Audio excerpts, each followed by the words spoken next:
Perfect. Perfect.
Let me guess. This is okay. No, it's coming through. Perfect. Perfect. We're ready to roll.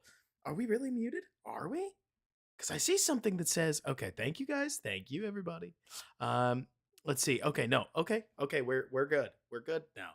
I really tried to get it all set up in the first place, but I'm ready to roll. I hope you're ready to roll. So Robert Lee said earlier, I've watched Robert's videos before, but what's going on? What does the show look like tonight? Well, it's really simple. We're gonna go through the Bears game. Now, I'm on the clock. I have until 11. So we're going to go through as much of the game at our usual pace within this time frame, but we're definitely going to cover all of Caleb and probably all of the defensive starters before we dig into anything else. Let's hit some high-level overview stuff before we get there, though, right? Caleb Williams, I thought he looked good. There's plenty of rookie things that we need to clean up, but this is like lowercase NEED. This isn't with an underline, and we're not freaking out. There's enough really positive things that I think Caleb showed that the occasional one-off play is just not a problem. And maybe a little more optimizing here, there, or the other. But don't get hung up on it. We've done so much getting hung up on quarterback play over the last God knows how long. Like Jibby says, we're back. And it's like, yeah, I mean, we've spent so long basically saying this guy is open. Why are we not throwing to him? Where having a quarterback that is able to make the throw that Caleb makes to Kmet, which is as good as it looks on it looks as good on the All-22 as it did on the broadcast. And then the throw to DJ Moore to kick the game off looked better, in my opinion. So you start walking through some of this and you end up with some really fun players. No, I don't have a ghost. I have a cat. Demo. But so, and it doesn't help anything that maybe this house is haunted. Who's to say? But so, as far as Caleb goes, that was a lot of fun. We'll talk a little bit about the offensive line. We'll talk a little bit about the receivers. We'll talk a little bit about the defensive starters. Andrew Billings, what a hoss. And basically everybody played outside of Montez Sweat, and you could feel it a little. But, I've noticed a surprising groundswell of basically frustration with Javon Dexter. I thought he was fine. Totally just my opinion. He ends up with, by my own count, one full pressure and two half pressures in 2 drives. And while, no, he didn't look like Aaron Donald, I never remembered that being the expectation. Plus, I thought he looked better against the run game. Let's dig into that when we get there. I do want to show off a little bit of Ian Wheeler if I get the chance, and Velus Jones, the running back. Am I going to cook myself for showing that I still believe in Velus Jones? We'll find out in the future, but for now, the Bears have a surprising little group of running backs on the bottom of the depth chart that are fun to watch play football. I mean, look, it's one thing to look at the, let's call it RB4, RB5. Like that guy will usually get a lot of touches in the late part of a preseason game, and plenty of times they'll pick up some touchdowns, and people will wonder on Twitter, they'll go, is this running back good? Ian Wheeler made some plays. Like he made a cut, or he had a couple of cuts and ran hard on a couple different plays where you go, okay, this guy's getting yards that a lot of other people aren't picking up. And then when you hand the ball to Velus Jones, he's got a step of gas that a lot of runners don't. And he has physicality to pair with it. So I don't know what the Bears are going to do at running back. And I really mean that. I don't know what the Bears are going to do at running back. And I'm excited to see things play out. But let's be honest. You didn't come here to talk about Velus Jones. About Caleb Williams. So let's dig into that. Also, if you need it, one thing that I can go ahead and prep for, and that's if you want me to do it on the fly, it's basically me saying, do you want me to do a party trick? Because for the most part, I think that I can basically pull a bunch of different film from throughout Caleb's college career that in many cases mirrors some of the stuff that he did in this preseason game. But we could also do that at a later time because people may freak out about that in their own way. Because it was, I think, really fun watching how Caleb Williams' game against, or in my opinion, yeah, this is it, freaking out as it loads a bunch of draft film, just in case we want to use it. But so Caleb Williams' game against the Bills, I personally thought wasn't that shocking. I mean, it's fun to watch the quarterback play well. Who's going to say that that's not the case? But was it shocking? I don't know. because we always knew that Caleb could do a lot of this. It was just a matter of, is he going to, right? And in my opinion, what a wonderful and easy to watch thing it was that Caleb comes out.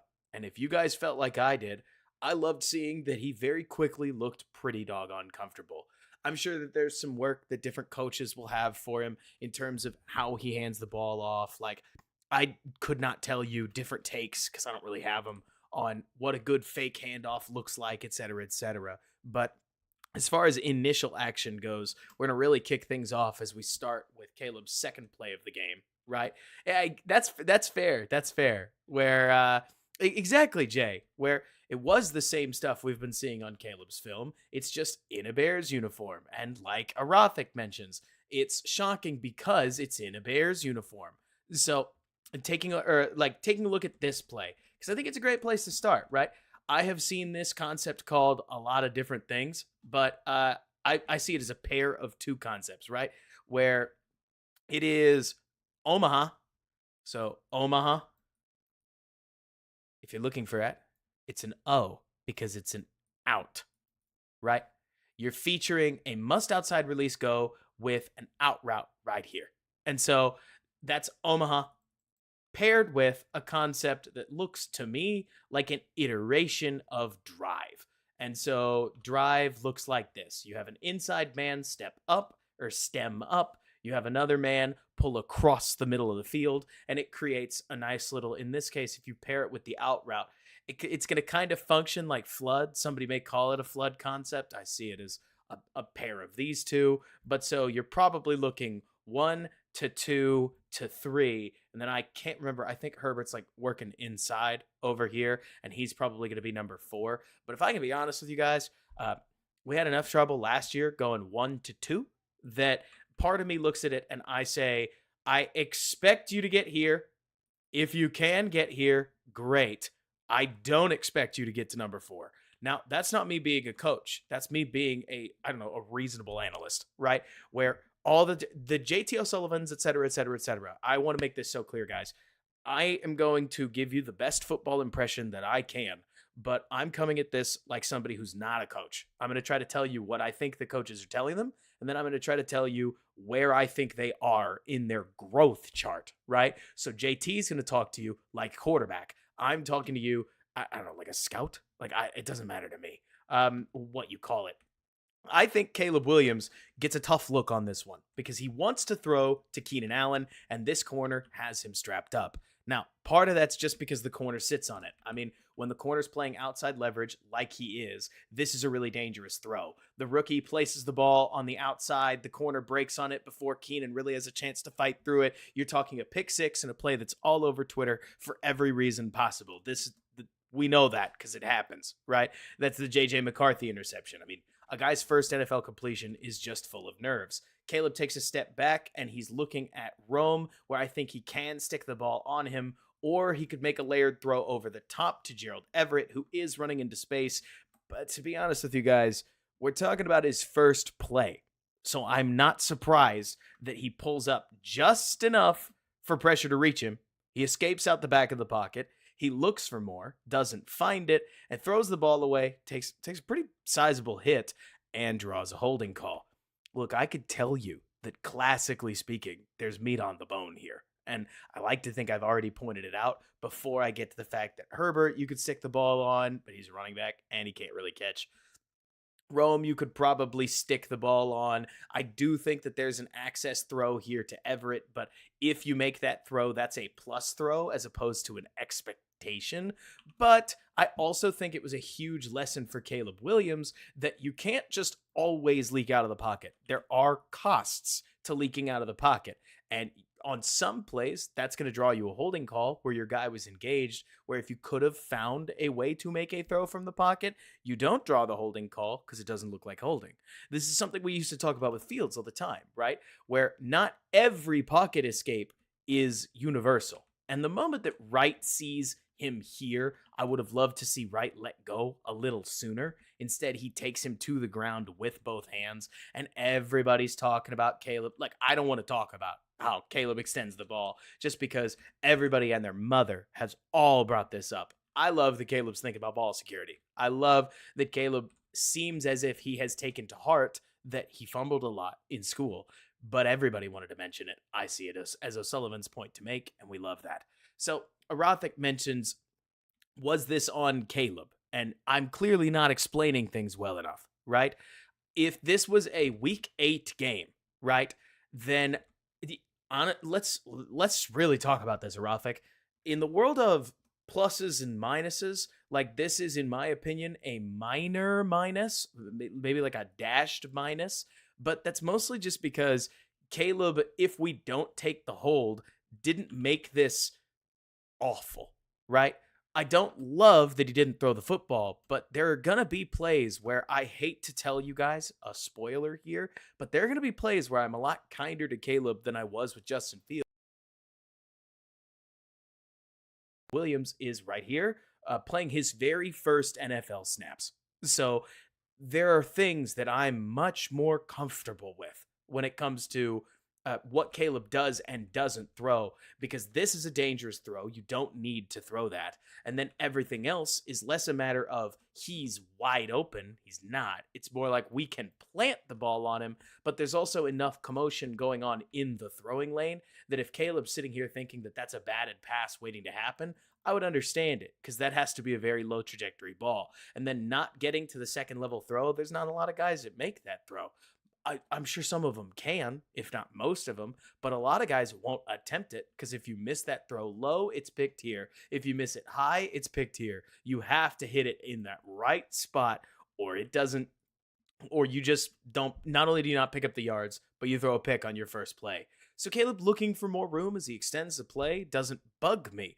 I appreciate that it didn't work out, because it's a great reminder that you can't just lean on your legs and your athleticism to get you through everything. You need to play football. You need to basically play the play as it's intended as often as you can, because that's how you're going to win in this league. And I thought it was great that that's the first play of the game. Now, Jibby mentions we may need to start having the Darnell Wright convo. I want to address this quickly. I think Darnell Wright is fine. He looks hurt to me. So I feel like we're seeing a gritty Darnell Wright. And not to mention, if this is the gritty version of Darnell Wright, but even if it isn't, even if this is a healthy Darnell Wright, I don't think he looks awful. I just don't think he looks great. But there's something to be said for, you need to have a tackle that's able to just hold his own, start from there. And that in and of itself is not an easy thing to find. So it will be a bummer if in a year, even if in a couple weeks, Darnell Wright isn't the best lineman on the Bears. But that's life sometimes. You got to invest in the offensive line, and as long as he's better than the guy behind him, then he's still playable, and you haven't ended up with an Evan Neal on your hands. But that's just me. I'm always going to be at least relatively positive about the Bears. And like you're saying, Sir Lord, exactly right. Like how people see Braxton. If we're playable, but we need a chip, we can live with that. It's when we get what people thought Leno was, but also who Bobby Massey was a couple of years ago, right? Or who was playing right tackle before it was Darnell Wright? I truly can't remember. I mean, that may date me a little, but in 2022, I can't remember who it was. And Braxton Bearski, how you doing? Braxton's playing better, certainly in the preseason. But anyways, let's get to this. So here the Bills show a plain Jane cover 2 look. Was it really Borum, Derek? Man. So Bears are in 3rd and 12. It might have been Riley Reef, but so Bears are in 3rd and 12. They've got a ways to go for the line to gain. Clearly that's not 12, because it should be a little further back. Oh yeah, second down comes first, and they run a draw. Forgot about this. So there's something to be said for, I have no idea whether or how Herbert is reading things.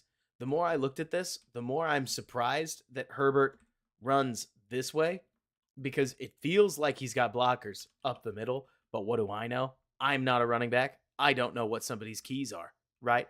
But so at that point, Herbert charges forward. His speed is fun. His vision feels like it's usually been pretty good, but he doesn't like running up the middle of the field. I wonder if that'll change. Here's the play we're looking at. So 3rd and 12, right? Ball's right here. Line to gain is over here. And so at this point, the Bills are running a plain Jane cover 2 look, right? This looks like cover 2. If it's cover 2, your area of attack is going to be this middle field zone right here. How you doing, Smitty? And lucky for the Bears, they've got their guy, Keenan Allen, running a deep hook into that exact area of the field to pair with 2 7 stops, I've seen them called, on the outside, and those are going to be mirrored reads so that basically if somebody squeezes Keenan Allen, you push your eyes in the direction of the squeeze, right? And so following that, what happens from there? Well, the Bills bluff this cover 2 look, and they get into a cover 3 look, where once you see the way that defense is played out, as opposed to a gaping hole in the middle of the field, instead you're looking at a double team, right? So you got to be, or Caleb pushes his eyes from there. We see it right here and go frame by frame. Bang. He's taking a look at DJ Moore. Right, or that's the right read, especially now that we've gotten this defender driving in from this side, right? But one of my favorite parts about this play is that if Caleb throws this thing too early, then this linebacker is in a great spot to play this thing out. When Caleb first looks over, he immediately identifies the conflict defender right here, and he just waits him out. Here, we'll use the power of stop motion, right? Freeze frames. He waits for him to commit to the flat. And the moment he commits to the flat, DJ Moore has finally turned around. Once he's turned around, Caleb rips the ball into a space. And I just want to point out, because a lot of guys will show you on the rewind, fast forward thing, they'll show you this play. And it looks like this in real time, right? Boom. This arm explosion feels unbelievable to me. That, what is this? We are at full standstill. I'm running at about 30 frames per second.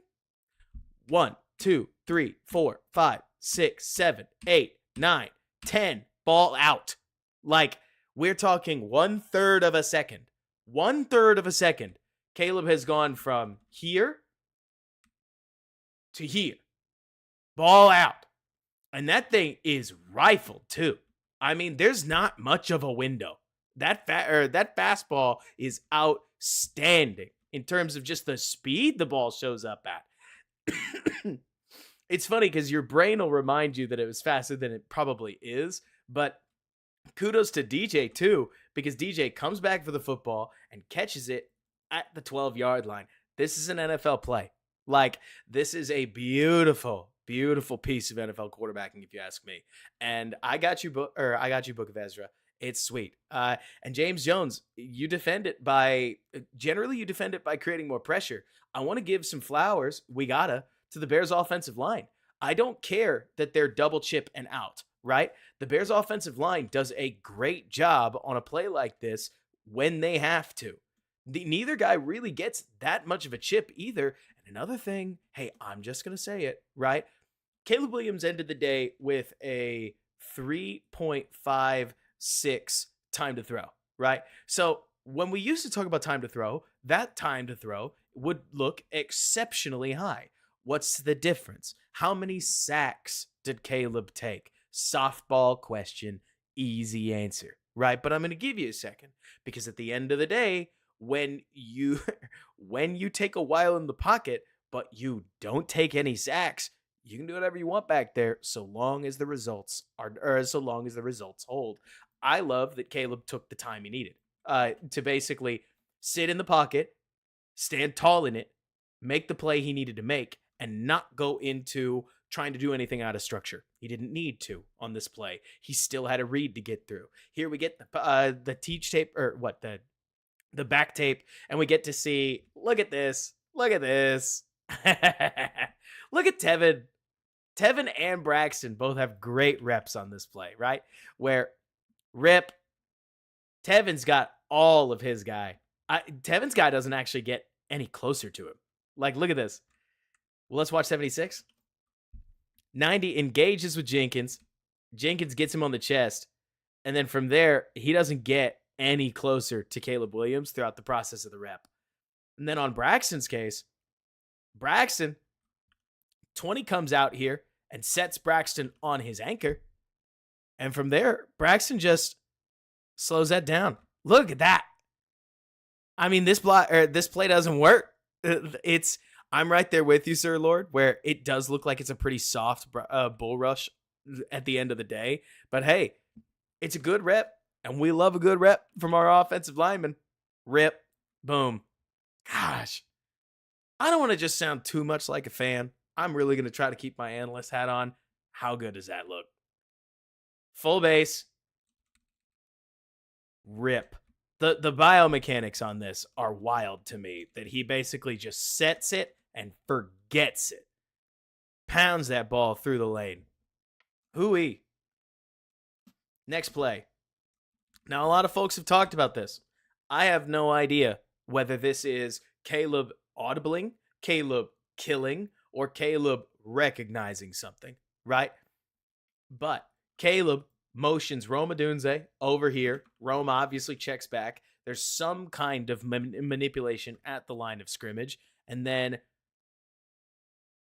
gosh, I think we can make a whole meal out of this play. Like, it's easy if you want to really get crazy about it. But I love the fact that Caleb Williams doesn't make this screen look like a screen. That's the important part, okay? Watch Caleb's body language. Let me take you through it really slowly, because the design on this screen is really fun. I thought JT did a great job of pointing out that with the entire play moving this way, from left to right, that means that the defense is going to naturally flow away from the screen. So there are a whole lot of subtle cues from the defense that this thing is going in this direction. And then, of course, that means Swift is able to leak out to the right, or leak out to the left, and absolutely nobody's there. But while I agree with you, Eric, that the end zone of the shot is better, I really want you guys to pay attention to Caleb, because a good quarterback makes screens dangerous. You watch Patrick Mahomes, you watch Josh Allen, you watch some of the best quarterbacks in football. Think Brady. Rodgers has a killer screen game back in the day. You can't, if they're doing it right, you don't recognize the screen is on until they've thrown the ball. And Caleb takes the snap. Eyes are over here, just where they should be. Nothing about this tips anything to the defense, especially with Swift selling it really well. Hits the back of his drop, still not looking for the back. We are still not looking for the back, which is so important, because if we looked at the back right now, 42 is going to peel off, hit Swift, and this thing is over, right? Haven't we seen that enough? Haven't we seen that enough? A lot of quarterbacks, the moment they get pressured on a screen pass, they're going to look for the running back. That's what sane people do, right? Instead, Caleb keeps his eyes on, I guess he is kind of looking for the running back there, isn't he? But so he gets to the running back, steps up in the pocket, finds a way to get the ball out of his hand. Swift does the rest. Frankly, he might have gotten more yards. It's funny.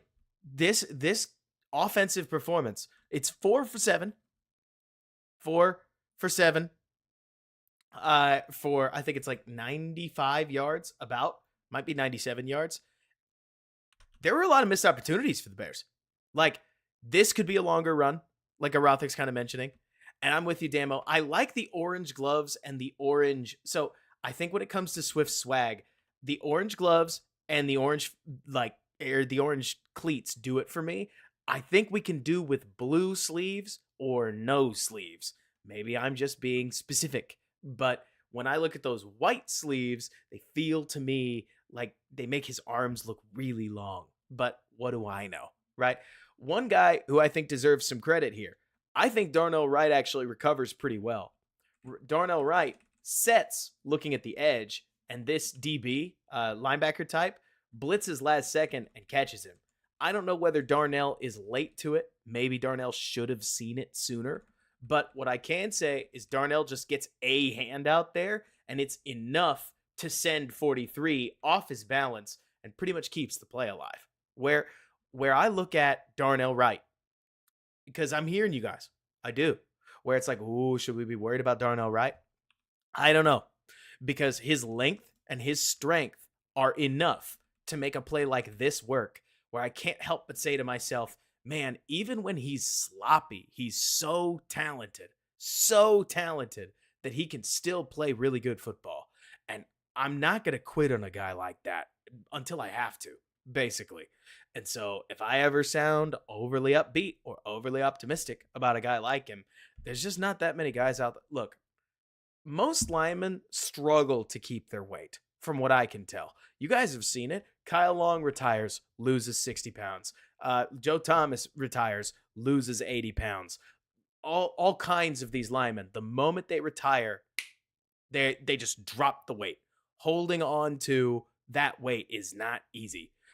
With Darnell Wright and Mekhi Becton and rare tackles like this, somehow their frame is wide enough, strong enough, thick enough that they hold on to the weight really easily. I think Darnell's going to play his way into shape. Like you're saying, I don't think he's in a, or like Kyle Long says he looks fine. I'm not trying to be that guy who says, hey, trust Kyle Long, he's a lineman, because I can't be selective about that kind of thing, right? But I think he looks okay. I think it's easy to say, hey, he's not living up to expectations, because plenty of people are putting insane expectations on a second-year player. But I didn't see anything in this game that looked worrying, especially when you compare him to some tackles that don't look playable at this stage in their career.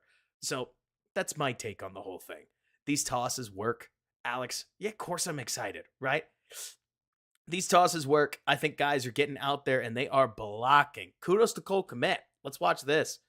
Also, Keenan Allen is throwing hands. Keenan Allen as a blocker did way more than I anticipated. There's Cole. This is a good block by 85. He had a great game. Cole moves up, seals at the second level.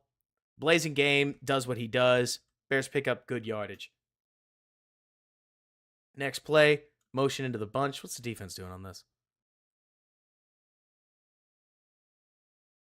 They don't really adjust, so it's probably zone. I would expect cover 2 on a play like this, but I think the Bears run it, so we're really looking at more like we just drew a face, and now it's more of a sad face, right? Because the Bears' short yardage run game, it is not working great. It's just preseason. We haven't seen too much. But right now, their short yardage run game has a few too many plays like this, where one-on-one with Gerald Everett, Everett gets long-armed. That's a great rep by 57. But behind every great rep is a rep that you feel like was a little lackluster, right? The front of the line does a good job. At least it seems that way, where they're just running duo. So for those of you who don't know what duo is, or you're relatively new to this, duo is 1-2, 1-2, and then usually you're going to down block this guy, you're going to down block this guy, and then you're going to have everybody else go take somebody at the next level. But it is a short yardage run play. You are just trying to move the guy in front of you, right? And so on a play like that, you're going to see Braxton and Jenkins just mug this dude. Like, look at that. Sir Lord just pointed it out, and he's totally right. Jenkins and Braxton get into this man, and they move him. And right behind there would be a sweet lane if Gerald Everett had held off his defensive end. That's not an easy assignment for any tight end. But also, goodness, if Herbert just goes this way, I don't know. Nick Whalen, my co-host, pointed out that Herbert's eyes can be somewhat questionable. I'm not a running backs coach. Running backs are not my specialty. But it does feel like there's something out there when we're talking about running between the tackles. But I don't know. I'll leave it to you guys, because I'm not trying to make any crazy question marks. This one, I will say, though, because this is the 3rd and 1 where Herbert loses 2 yards. Bears are running the same play again, right? You can already see it taking place. Duo, 1-2, 1-2, 1-2, 1, probably 1, but we might even see 2-1. Duo is central on these double teams. And so kudos to Tevin Jenkins. Tevin Jenkins sees that 42 is jumping the lane. And so he's going to get over and hit him with a superhero block late. Like, look at this, right? One step, layout, put them both on the deck. I know this chat loves their football, especially their Tevin Jenkins. So check that one out, frame by frame, right? Throw your body into the guy and clear that lane. And there's your 1 yard. But instead, we've cut and we've run backside to where we have no help. And so as long as 31 here is crashing the play, and there's no reason he wouldn't be, right? There's no blocker out there. And with no blocker out there, you're hosed the moment that you try, or the moment that you try to bounce this. If you guys remember, there have been a lot of Bears runners over the years. One of my favorites being Jordan Howard. Man, does that date me or what? It's not even that old, right? I'd be if I really tried to pull for the latest or the deepest runner that I had. But Jordan Howard, I remember, was really good at basically just putting his head down, two hands over the football, charge forward, and trust your blockers, whether they're going to be there or not, right? And if at this point you have a runner that can just charge forward, I think they get the yard. But Herbert doesn't, loses two. You got to kick, right? So how'd Caleb do on the drive? Before we get to the next one, right? I thought he did good. I mean, it's funny, right? They wanted to work the run game. They have wanted to work the run game. It feels like this entire preseason. I don't know if you guys are feeling what I'm feeling. The Bears do not seem to be wildly worried about the passing game, right? The Bears seem as if they're focusing more on trying to create some consistency with their running game. And I don't think that's a problem, but it's a nice little look into where the Bears are, or like where the Bears are focusing. Because, like, for instance, Zach Johnman mentions that you would have preferred to put the ball into Caleb's hands there. It could have been a perfect situation to test out how he handles it. Five wide or even 11 personnel and let him work. And Zach, I want to challenge you, right? Because I don't think you're wrong, but I will point out that I've been around the block long enough to know that we said the same things about Trubisky. We said the same things about Fields. It doesn't make anybody wrong. It just means that, Zach, it is so easy for us to get so hyped up about a young quarterback that we say, give the quarterback the ball. And I don't blame the Bears of the preseason for figuring out, okay, 3rd and 1. Do we have this? Right? Because that's something you gotta know, Zach. You're gonna come to some point in some game where it's a key 3rd and 1 scenario with points at stake, and you have to know whether your line can get you that yard or whether you got to do something else, right? Because if you got to run read option, okay, you can run read option. If you got to run a pop pass, you can run a pop pass. If you got to run if you have to run something out of, let's say, this formation, right? Let's back it up a little bit. If you know that you have to line up in a jumbo set and from here you're going to run dragon, then at least you know, right, that you can't get this yard if you just slug it up the gut. But you got to learn eventually, and better to learn when the downs don't technically count than when they do. And that might keep you from, I mean, look, I don't want to be melodramatic, Bears fans, but you got to remember that when September 8th comes, and the Bears line up against the Titans, and oh boy, doesn't a game like this just get you excited about seeing the Bears in meaningful, real action? But when the Bears line up against the Titans, if they win or lose, it'll be easy to feel like that, I don't want to say didn't matter, right? It'll be easy to feel like whatever happens in that game, they've got the whole rest of the season ahead of them. But once you get to week 18, once you get to week 16, 17, 18, if you lose the game against the Titans, you may look back at that and say, God, if we'd just beaten Will Levis, who's not even starting right now because he lost his job, I'm not saying that's going to happen. I'm saying what if, right? Then maybe we'd be in the playoff conversation. Every one of these wins matters. And because of that, I don't mind them getting some running game work. I think it's something they got to figure out whether they can trust. Right now, it's looking like you can't trust it. But like you're saying, I think that there's going to be plenty of red zone goal line. Jay, I love that take. I think that's a good one. And Eric, you mentioned if 14 gets a hat on the end, that's 7. The play doesn't call for him to. It's not to say that you're wrong. It's more me pointing out, I think that that's a Herbert misread as opposed to I think it's a Herbert misread as opposed to Everett blowing the assignment. Everett's on the right page there. Let me see. Did I sort the wrong plays?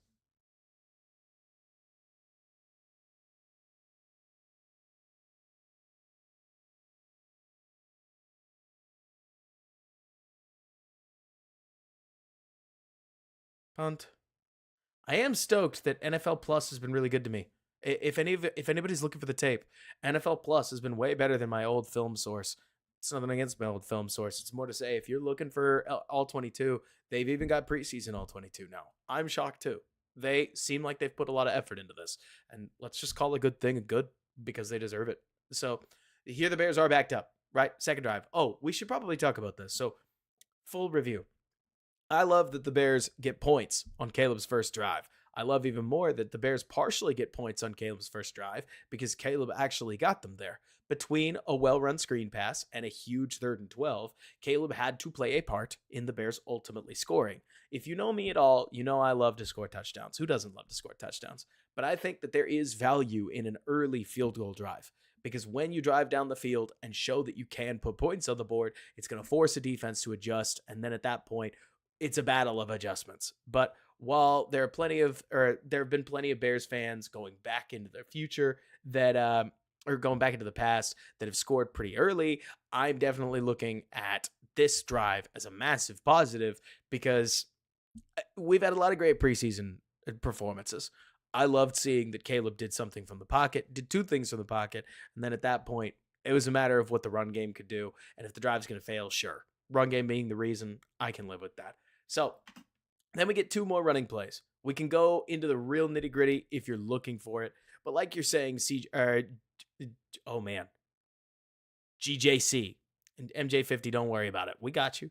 But so GJC mentions maybe we didn't want to show any red zone looks during the preseason. That's much more likely. I mean, there's some base plate stuff. We're doing fine, MJ. Thank you for asking.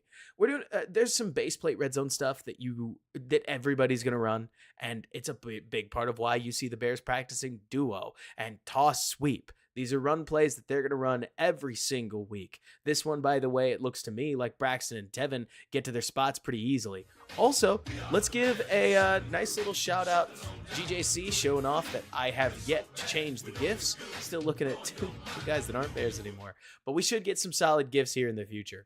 So I thought Coleman Shelton played a really pretty admirable game. If you ask me, he gets a solid, I don't know, let's go with a yellow check mark. It doesn't matter. It's not really a great grading system, but he does a good job of getting to his spot and being where he needs to be. For instance, is this an amazing block by 67? Not amazing. The D lineman walks with him, but at least Shelton stays in front.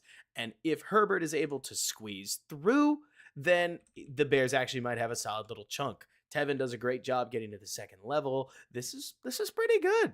Maybe Braxton kicks the end out a little bit further, but Braxton throws him out there pretty good. So this is just bad luck that Herbert rolls up on his ankle. It doesn't always work that way, right? But Alex, I really believe, for what it's worth, that Everett's going to look like he picks up the wrong guy. I don't think he picks up the wrong guy so much as that guy's not supposed to be blocked under almost any circumstance. You're focusing all your attention on the inside. I think Herbert's just got to commit to the inside run, but you'd have to ask a running backs coach. So here's the play that I've seen a lot of people really critique Caleb Williams for, right? And I do want to point out that Caleb, look, I don't think this is an amazing read, right? I also think we got to understand the circumstances, okay?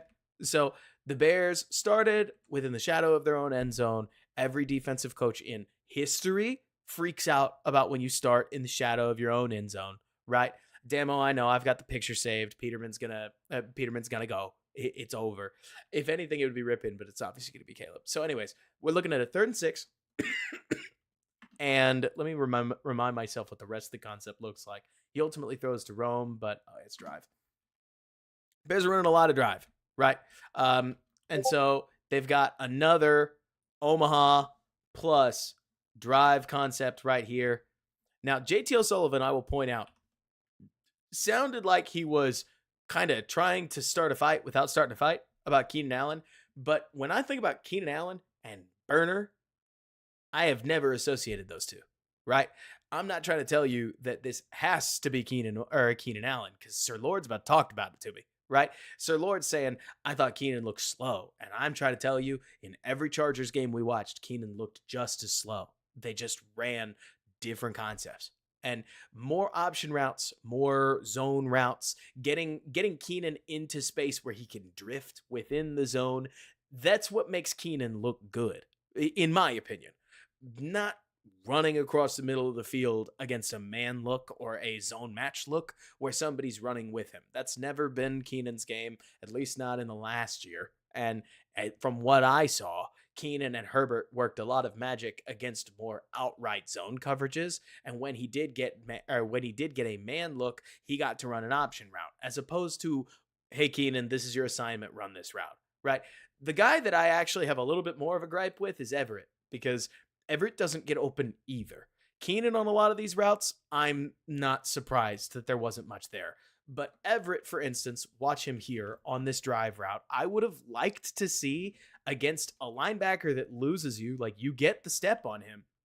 Would have liked to see Everett find a way to create a little bit more separation and widen out a little bit. JT talked about this one, that most of the time when you run drive on a play like this, you want, or not want, but you're going to have this guy who's running the dig, the basic, stem out here to not only widen the alley compared to what he actually runs right here, but also to basically set a pick so that then you've got Keenan Allen picked and you've got a widened basic right there.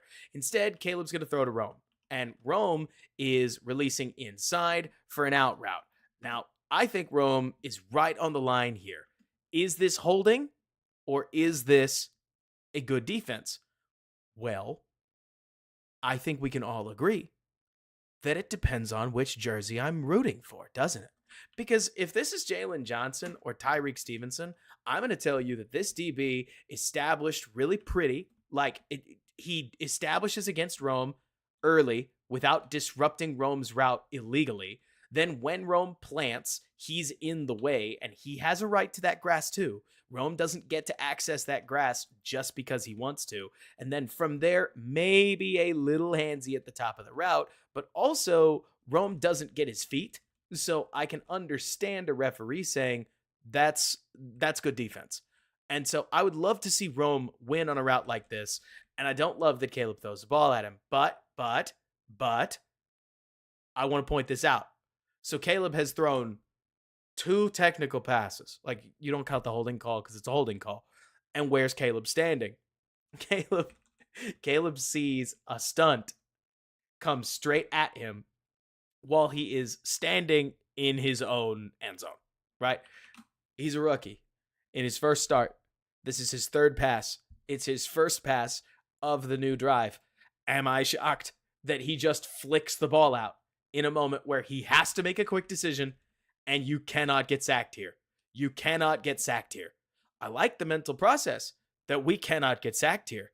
We are throwing to a receiver who's not open. I would have been much more comfortable with just skymail it over Rome if that's possible and try not to get the grounding call. But you can't get a grounding call either, because if you draw grounding, that's a safety. So I do have a real soft spot for this play, right? I have a soft spot for him in general, not just because he's a Bears quarterback, but because he is in his first start. I don't ever think that's easy, but I'm curious to hear what you guys think, because with Rome right here, I'm not surprised. Caleb wants to target his guy, but also he runs out of time. He probably would have held on to the football or tried to create something, but he realizes that he's under pressure. He's in the wrong spot, which is to say in the end zone. He's got to get rid of the ball, and he needs Rome to come up big for him on defense, which at least Rome does that for him. The protection-wise, let's take a look at what happens on the right-hand side. They stunt. When they do, it picks off Darnell Wright. It's always hard for tackles to follow this kind of thing, and then Wright unintentionally puts the guy on the ground. But Caleb's just throwing the ball as much as he can, or insofar as he's able. Like you're talking about, Alex, he goes from full hands to what? 1, 2, 3, 4, 5, 6, 7, 8, 9, 10. Yeah, that 10 frame release is actually surprisingly common. I'm surprised we can get as even a number on that, right? But he just flicks the ball out there, which looks to me like a glorified throwaway. I'm glad he's throwing it. I'm glad that in a moment like that, Caleb sees that throw the ball. Can I not spell?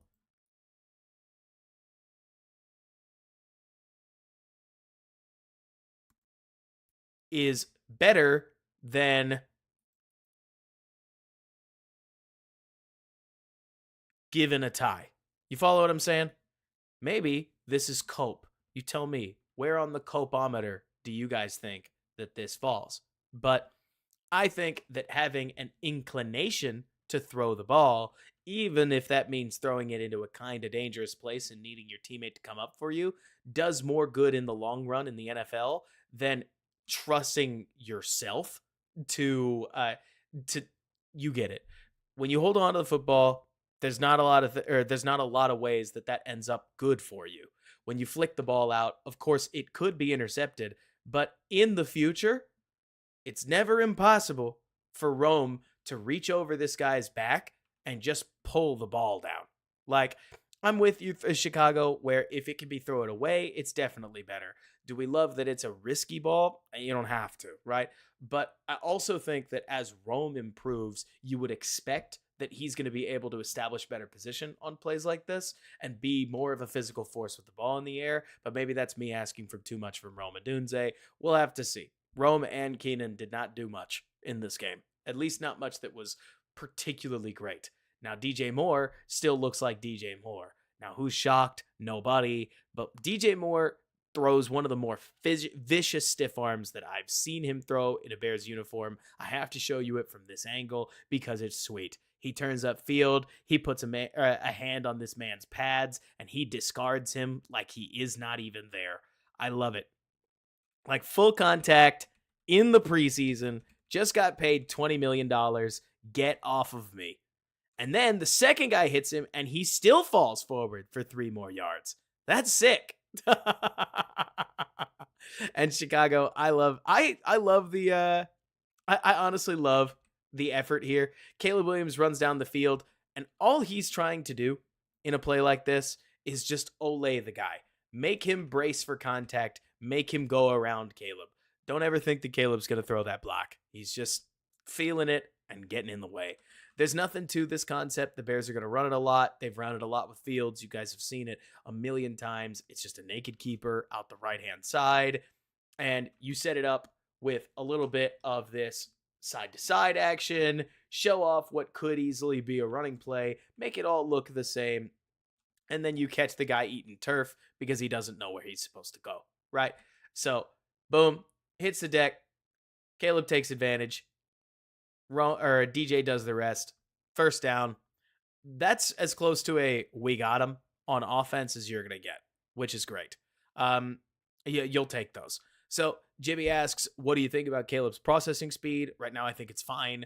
I don't think it's crazy, but you have to remember, Jimmy, that processing speed is, okay, so processing, right? There are levels to this discussion, at least in my opinion. There are very few guys that I have seen enter the league, and I would challenge you to name me one if you don't believe me, where I think that processing, like, there is a foundation, I guess you could say, of processing, and so that's going to be feel plus understanding.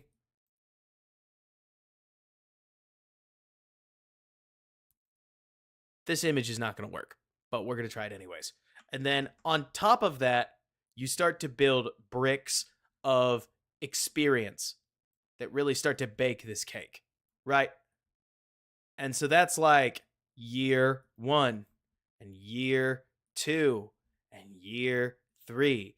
This is how you get to the point where Matt Stafford, when he talks about something, says, oh yeah, I know this DC. He likes to do this with his corners. He likes to squeeze his linebackers this way. They like to do this look. They like to line up in this and switch out of that. And it's not a thing. Like, it is really hard to start that way. I'll give you some candles. You want some candles? But so the point is that I don't believe personally that you can fake experience. For as much as I've watched it, I've not seen a bunch of players that walk into the NFL and they immediately throw as fast as they can. And like you're saying, Jimmy, you mentioned Stroud. I think that Slowick did a lot for Stroud. And we may see something similar for Caleb, where Stroud got a good crop of 1-2 reads that he just threw with anticipation and his guy was open. That's not to take away from what Stroud did. It's more that, Jimmy, when you say processing to me, I think read 1, read 2, read 3, read 4, get the pre-snap read right, get the post-snap read right within that, and it is hard to be that guy. Stroud really is one of one in that category. And because you mentioned Herbert, and I remember whenever I used to watch Herbert got a lot of positive looks because he's playing with Keenan. If memory serves, he was playing with Keenan Allen, Mike Williams, Austin Eckler back when Eckler was good, and I think they had one more guy. But even just those three is a solid crop of weapons. And so Herbert did process the game well, but he had such crazy arm talent that he'd just fit balls in there anyways. It could probably serve me to go back and watch Herbert around like week 10. But I remember watching him as a rookie, and I was surprised at how many of Herbert's big plays came from dumping the ball off to Austin Eckler, and Eckler goes and does the work. But the main point that I'm really trying to make here is that this stuff, yeah, we don't know yet, because I don't think you can fake it. When you see these quarterbacks really start to look great as processors, start to anticipate some of these throws, start to really ascend as quarterbacks, the way that we're watching Patrick Mahomes ascend before our very eyes, right? You start to see that when they're 3, 4, 5 years into the league. Caleb is not one NFL game into his career. So how did he look as a processor? Fine. Especially because the biggest thing that I saw Caleb do well was that he understood when his pocket was and wasn't a problem. Like, okay, here, I'll skip to the end of Caleb's stuff and I'll show you one example. We'll go through it more later. But to use the best example of this, Caleb is watching a play here where nothing's open. But Caleb also understands that he isn't in trouble, right? So this is that throwaway to Rome Odunze, where I think it looks kind of like three verts, where he can go, or it looks kind of like three verts and kind of like double posts, where I think that they can both take that wherever they want to. This is a curl that I think he can take deep. And then over here, you've got Everett on what looks like some kind of a little return route, plus the, plus a play of the flat. And so Caleb's read, as I assume it is, seems to be this way. Now, I don't know if he can look at Webster. It wouldn't surprise me if he can, but he doesn't. I don't know why. But he's looking at Rome, he's looking at Keenan, and then he looks down here, right? And the main thing that I'll point out is that as you watch through this play, nobody's open. Keenan Allen tries to get, or a lot of them try to get open, but the Bills roll into cover 3 with this guy, and this guy setting cover 3, and then man over here. I honestly think this is just a great play call. Like man lock cover 3 on the backside, locks up Everett just like you should, and then it gets, watch Keenan in particular. If this safety isn't here, Keenan runs a perfect route and is wide open for a touchdown. Truly. Like Keenan runs a great jump route right there. And the only person taking this thing away is 36. If 36 is driving into the box, especially if they're running like cover 3 sky or something, and you've got this corner fading off, so he's a little further to this side, and 36 driving down towards Everett, as would likely happen if you're running the brisker version of cover 3, then Caleb has a chance to throw this thing up the seam and have Keenan walk into the end zone. But it's just really well played. And so not open, was open but isn't anymore. We could talk about that later. Everett is locked up, and then Everett's route is so close to the flat that you can't throw this without the linebacker being a threat to pick it off. So what does Caleb do? Well, he stands tall in the pocket, doesn't get nervous in the face of pressure right there, works back across the read, finds Rome Odunze, who's separating for a scramble drill, and makes a throw where if he's a little more accurate and Rome doesn't run this way, but instead runs this way, you might be looking at a play that would still be getting retweeted with people saying, I can't believe Caleb Williams did this, right? This is the kind of touchdown that, hey, we've all seen it. Aaron Rodgers thrown these. Patrick's thrown these. Herbert's thrown these. If Caleb hits a corner ball touchdown or like this, especially from this kind of body positioning, and he plants that thing in the end zone, and the Bears score one time, I don't know what Bears Twitter is going to look like. That's not fair. I do know what Bears Twitter is going to look like the next day. It's just going to be that play everywhere with everybody tweeting it constantly, right? But so, and like you're saying, Rob, I'm with you, where that's a sweet play by the defender. The Everett route would have been there. It's the right defensive call. They play it. They play it really well. But the big thing that I'm looking at, Jibby, is when we talk about Caleb's processor, I see Caleb work right side of the field, back to Everett, running back, Everett, back across to Rome, find Rome, found the throw he needs to make. We missed the throw. To me, that's a processing plus. You're welcome to have your own opinion, but especially because Caleb went through the whole read and his footwork is not here. Let's look a little further back. Also, Caleb doesn't waste any feet movement, right? Works there, works back, moves when he has to, doesn't move when he doesn't have to. I can't help but look at this and see all of the feel and all of the defensive understanding that we are asking Caleb to show us within his rookie year.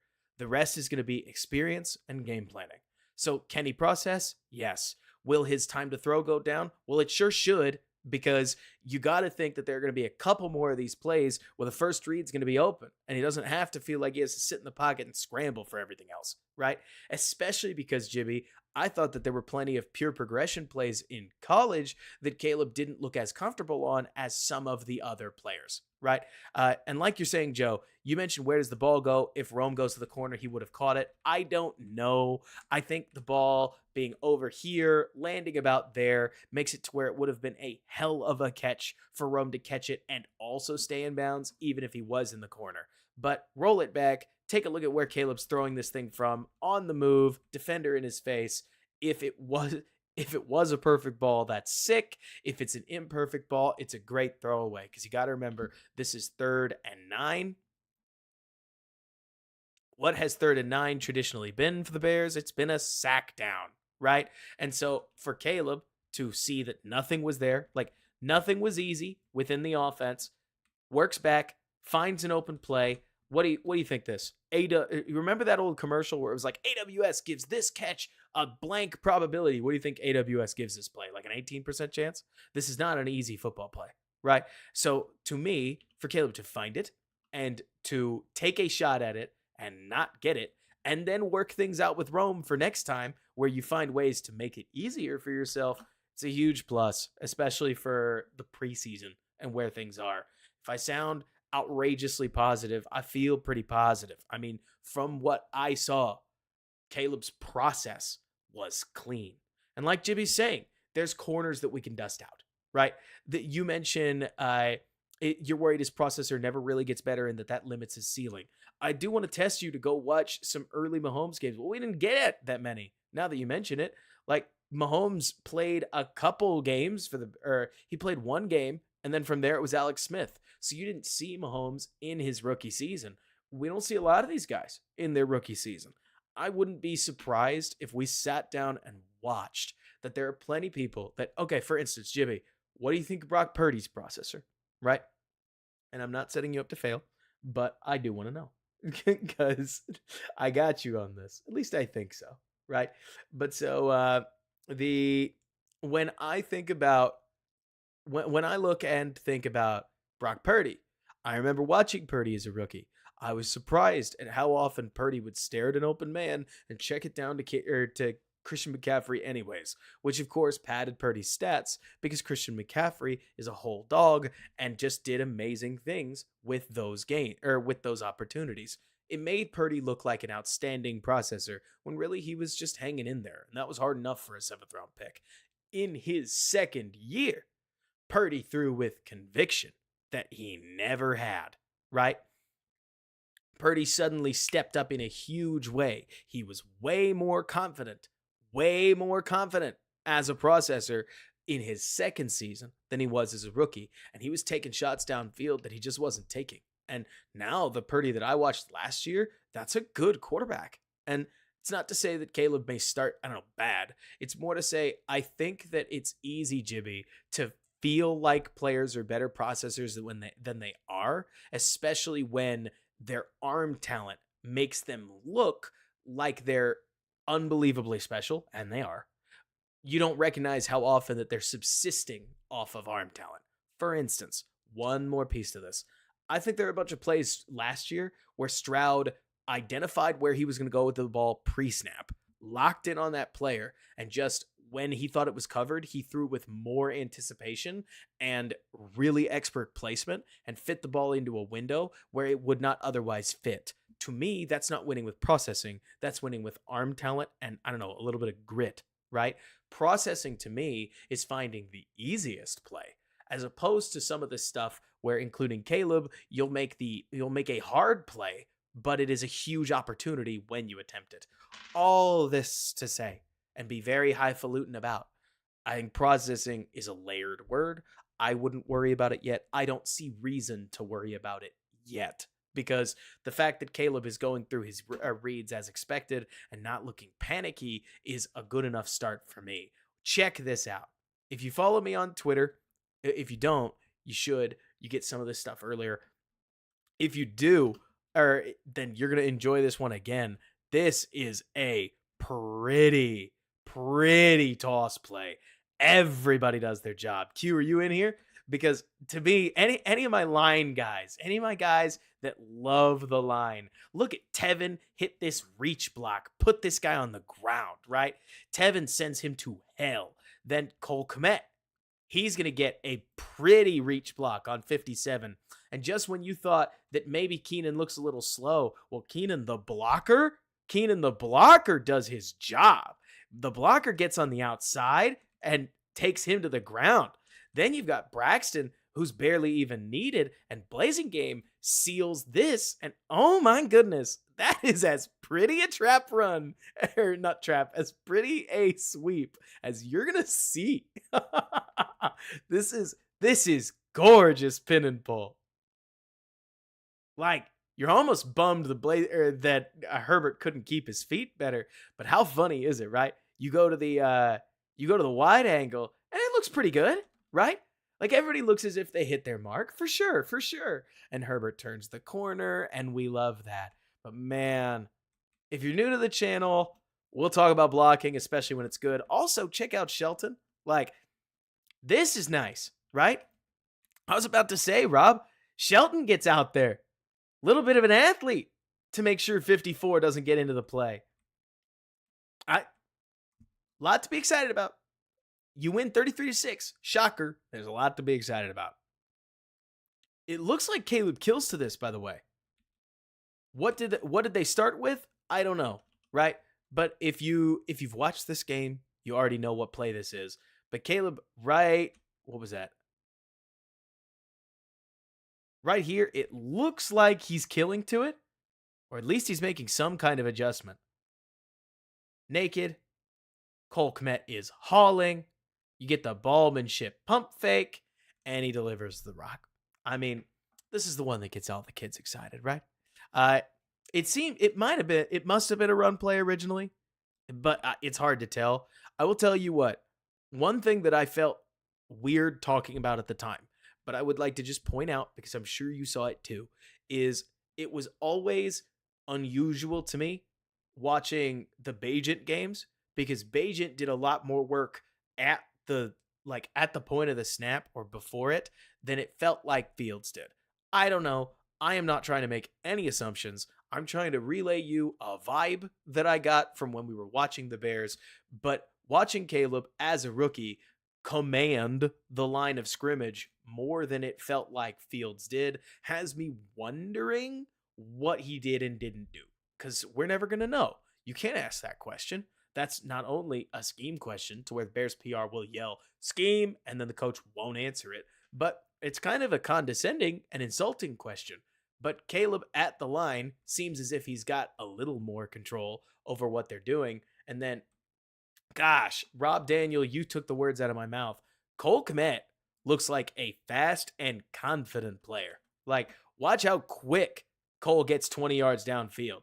Dude is hauling, creates a ton of space between him and 36 to where Caleb leaves the ball just behind enough that Cole has to slow up, and he still makes a nice, confident catch. And I mean, the end zone angle, if you're on Twitter, you've seen it. If you haven't, here it is. It's legit. Come on. I mean, when we talked before and after the draft about the Air Caleb thing, this is pretty much exactly what I'm talking about, right? Where you get that Air Jordan pose right there. And then Caleb's just going to rocket the ball 30 yards downfield, running directly to the right. Like, it is ridiculous the amount of torque this guy can generate and just whip the ball whenever he wants to. That's silly.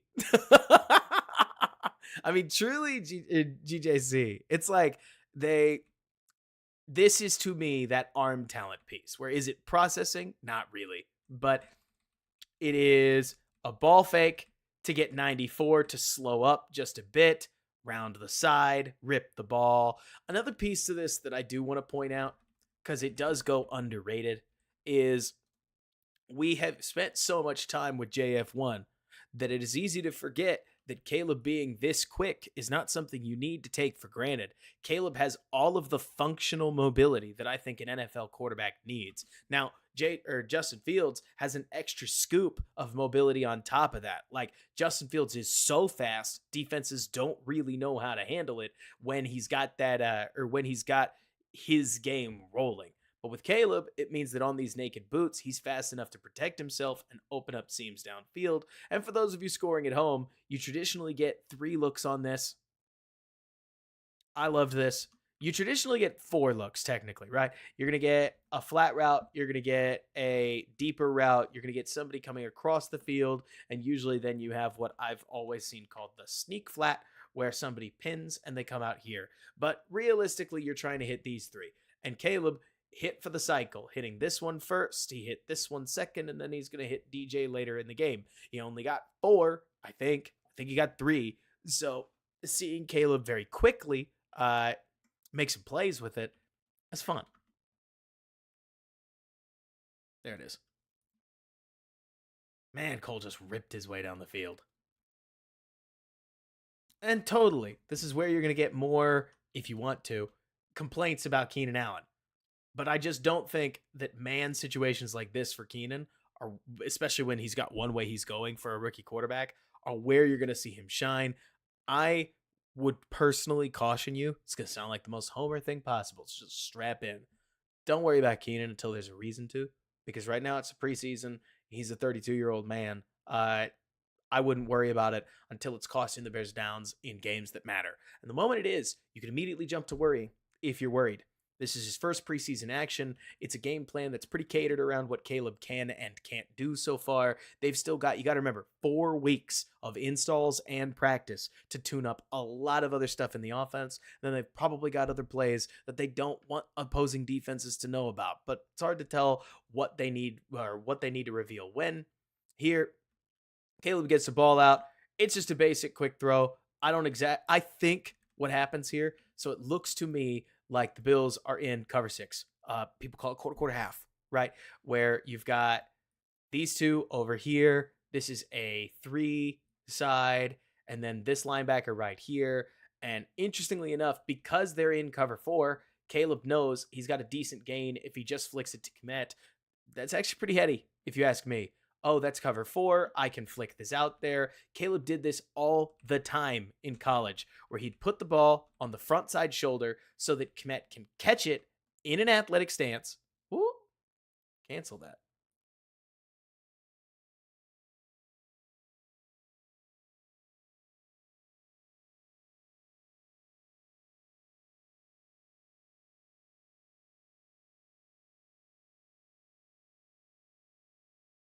LOL. Yeah, that's on me, team. I think I just unintentionally closed the I think I closed the project, so let me open that thing up. But so where were we? We were looking at Cole Kmet. Bears offense. This is what I get for doing it in Premiere, right? We'll get to that one. Caleb puts it on Cole's front side shoulder. And in theory, this would allow Cole to catch the ball, make a move. If he doesn't make a move, the Bears pick up 3 yards. If he does make a move, the Bears pick up more, right? You could even see Cole going in for the hit right there. Well, he's kind of just reacting to having dropped it. It's a drop. It also could be that Cole is fully expecting it on the other shoulder, and then this could be another teachable moment for the two of them. I don't understand why real tight ends do this, much less Madden tight ends, but for some reason, there are a lot of tight ends that want to catch it here and then try to, I don't know, wheel up field or something. Maybe it's a protection piece, but I always think that the front side shoulder, if you've got the time and space to do it, gives you the opportunity to go make a play and be an athlete. So I don't mind the decision. It does sort of void the play that the Bears are running because the Bears are running what is basically mirrored smash, right? Where you go corner route. I don't know who's going to run it, so I'm just going to make an assumption. Corner route, flat route, flat route. I bet you it's the opposite way. The more that I think about this, I bet you it's like corner route, flat route. So you got two tight ends doing it. Anyways, when Caleb throws it, the corner routes have not resolved. And both corner routes are going to be in pretty good spots. Like, in theory, both of these players are going to be one-on-one with the whole shot over there, especially the one over here, like at this spot. But it's 1st and 10. So I don't mind Caleb seeing an opportunity for a quick gain and taking it. As much as we would love, that's what I'm saying, Jibby, right? Because Jibby mentions, so is Caleb not supposed to take the completion here? I don't think there's anything wrong with taking the completion, especially on 1st down. If you think that you can create a positive play, then by all means go for it. Especially when you then place the ball well, your guy has an opportunity. If you end up, let's say you go from here to here, 2nd and 5 is a great spot to be in.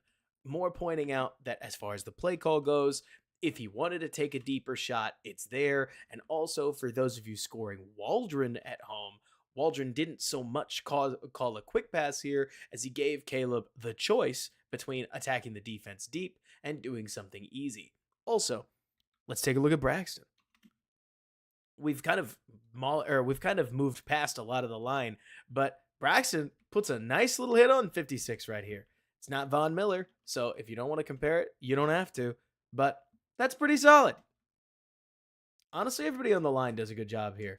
Pryor, who had himself a very solid little game, he does a good job at right guard. I think Darnell Wright hangs on to his guy enough.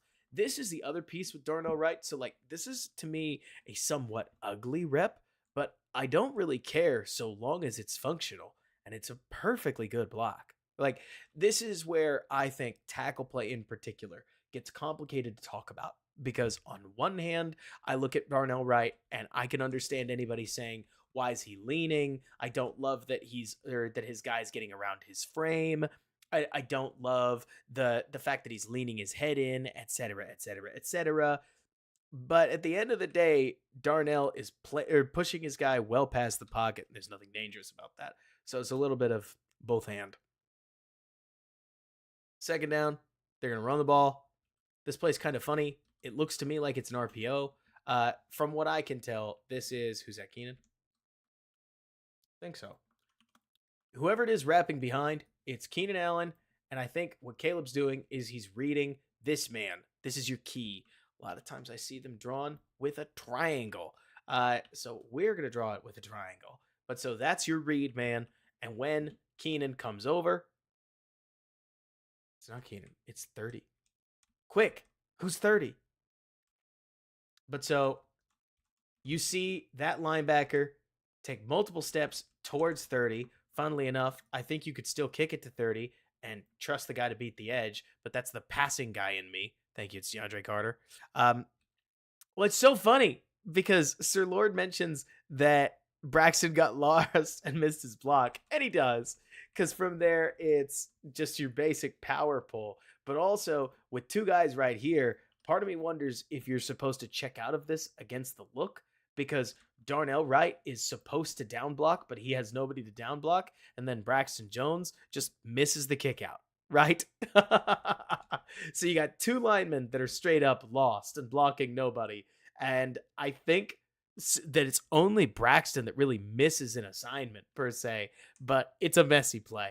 You got the preseason to fix exactly these kinds of plays, because Braxton considers blocking the linebacker, and it looks like the linebacker just gets out of the way. But there's just nothing there. In theory, Sir Lord, as I've understood it, and I'm no expert, I try my best for you guys, right? I've always seen it where on power plays, you're going to pull Braxton around and everybody else is going to down block. And this is just the rare situation where you just don't have enough guys to down block. And if in theory, Wright kicks out to here and then Braxton blows up the edge, you've got a hole there. But you don't know that that's going to happen, especially when this defensive lineman slants inside. And the moment he slants inside, now Wright's just lost. So he's just continuing up to the second level because he doesn't know what else he's supposed to do. I think in theory, Braxton's supposed to hit 42, but you're looking at a 2-on-1 as far as blockers go. You don't have a hat on a hat. It's the wrong time for a misdirection run play, but I don't think it's a bad run play. The Bills just lined up in the right formation. Third down. Caleb's going to run it. He talked about this one in his presser, and I appreciate that he did because I didn't understand the play call before that, to be honest. It looks to me like the Bears run another iteration of 3 verts, right? Where you're going to see a lot of verticals in this Waldron offense. Do you like that? You tell me, but I bet you do. And so you've got what looks like Keenan Allen on like a choice go right here, and then DJ Moore on a must outside release go, and then, or not DJ, that's not DJ at all. Then you've got an in, that's Everett.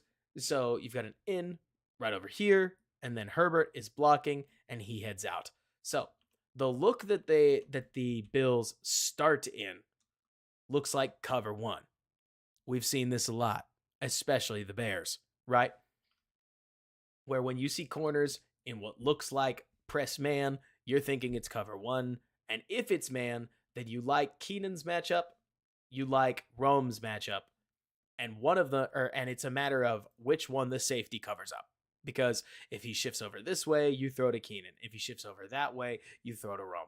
And it sounded from Caleb's presser like that's exactly what he was focusing on. And then he catches that they switch. So 36 pulls up here. Now they're sticking in 2-man. And the moment that they're in 2-man, well, now both of them are covered. You can see that both of them are even getting played right there. So you can't throw it over the top. But now that they're in 2-man, who is covering Caleb Williams? Nobody. So Caleb's running, but part of the reason he's running is because the moment that this lineman comes across Tevin's face, it sounds like it clicks in Caleb's mind that there's nobody covering him. So he makes an athletic plant. This is one of my favorite parts of the run. It's so simple. Caleb is going to check the dang marker. It's 3rd and 9. He's not certain he got the yards. So once he makes his cut and he sees that there's a player coming at him, he makes sure he got the first down. And then right there, you can see him looking straight at the marker, making sure he's past it. And then he slides. I'll take it. To me, this is a surprisingly heady play. I mean, I originally thought he was just running. A lot of guys just see space and go. But sounds from his presser, he recognizes 2-man. He does feel the space. And then I love him checking to be sure he got the first down so he knows whether or not he's going to fight for it. He realizes there's nothing to fight for, and he doesn't take an unnecessary hit. There's that athleticism we talked about on his college film. There's a kind of awkward looking slide, but it's all good. And then you move on to the next play, and suddenly the Bears have gone from, you got to remember, they went from the 2-yard line, right? The 2-yard line. And now suddenly they're knocking on the door in the red zone. It's good stuff. Talk about leading a drive, right? I cannot remember what this play was. Is it outside zone? It looks like outside zone. Man, what a beautiful reach by Tevin. Braxton loses a little here, I think. You're hoping Braxton sets that edge a little bit better. But ironically, can Herbert bounce this? My running back's Folk. You tell me. Part of me wonders if Herbert takes a look at Braxton at this point, I wonder if there's something that he could do. Herbert probably sees Jenkins back and thinks, oh man, I got this. Shelton tries to get to the second level and can't quite. But not all run plays are going to heaven, and this one doesn't. it helped me a lot when I started to see running the football as much about attempts as it is about anything else. One thing that's really intriguing when you think about it, have you guys thought about who the Bears have as their primary set of guys? So you got DJ Moore, you've got Cole Kmet, you've got Keenan Allen, you've got Rome Odunze, you got Gerald Everett, GE, and then a slew of running backs. What do these guys have in common? Right? Like, think about it. This is me quizzing you. What do these folks have in common? Right?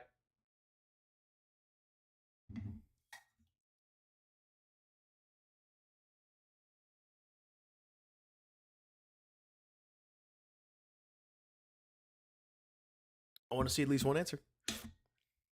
What are the skill guys in particular? What do they have in common? And I'm with you, Jibby, where it's like on the film. Thank you, Demo. The film was fine, right? But or at least so you mentioned that yes, Grant's got it. Grant has it. Grant, you said exactly what I'm looking for. They're big dudes. They're big or they are DJ Moore. So they're hard to tackle. I mean, over the course of a football game, especially if the line brings a little bit of nasty to the game, Cole Kmet catching the ball. So Cole Kmet's little flare. He catches the ball, he runs forward, he lowers his shoulder, and that DB has to wear the hit for the rest of the game. And then on the very next play, Rome Odunze runs a slant. Rome Odunze catches the ball. Rome Odunze lowers his shoulder, and he runs over that DB again. That's two tackles for the same DB, but he's wearing the bruises, and the Bears are sharing them between each other. This is all theory, but when Kyle Shanahan, in any interview where people ask him, what's the key to football, says it's physicality, I'm going to start to pay attention to the fact that it matters that DJ Moore and Rome and Kmet, we've seen it in the past anyways, and Gerald Everett and Keenan Allen, they're all either DJ Moore, who I think is one of the most hard to tackle people in football right now, or they're 200 pounds, 210, 230, 240, 250 in some of their cases. It's not all Tyler Scott out there. And so I wonder if the Bears will have any games. If they happen, I may mention it and say, haha, look at that, where they just wear their opponent down through physicality and a running approach like this, where, for instance, this kind of play, it doesn't work for you in the first quarter. Everybody's still relatively fresh, but as the game goes on, I wonder if these linebackers are as quick to their spot, whereas the running backs, if you cycle them enough with Roschon and Swift and Herbert, you could theoretically keep your running room fairly stable and fairly fresh, and you could just go after people. It's like you're mentioning, Jibby, the aim here is that you can kind of do both, right? Where you have good receivers that are also big. Another thing that we haven't talked about, and this did not happen in this game, right? But I'm curious to see if it does in real football that isn't the preseason. Keenan Allen, we hope, will be a problem. And Rome Odunze is, look at them. Look at them. They are so physically similar, but they aren't the same. And Rome, especially, is younger and fresher. We hope. We didn't see it in this game. It's not like I could point to something, but we hope. One thing I think will be really intriguing to watch is if Keenan does his usual Keenan Allen thing and the corner across from him plays against him the whole game, you could theoretically flip the assignments and have Rome in the slot, and then this corner is going to be accustomed to a tempo against Keenan Allen that Rome does not play at. And I wonder how that'll change. Because then when DJ Moore runs over here, that's DJ Moore. It's a whole different guy. You know he plays at a different tempo. But Rome Odunze, I have to imagine, is going to be easy to treat like he's basically Keenan Allen. And the hope would be he isn't. And that could lead to some basically like shock plays. Not that it's that crazy, right? Just that you go in there, you're accustomed to the way Keenan's playing the game, and then Rome gets one extra step on you. In part because you were fully expecting something else. One decent thing that I should have mentioned on Caleb's scramble, because we talked about how Caleb's intentional and that we love that. It's this way, right? No. Let me see. Caleb scramble. This is the best route that we have from Rome. Rome's running a fade here. And if I'm remembering it correctly, he gets on top of his guy pretty easily. He does. Obviously, this guy knows he has safety help. Obviously, it's the preseason, right?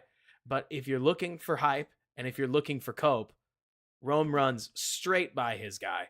And I obviously assumed that he would have been more competitive, he being the defender, if he didn't, if he wasn't playing in two man, because that's not his his assignment obviously changes.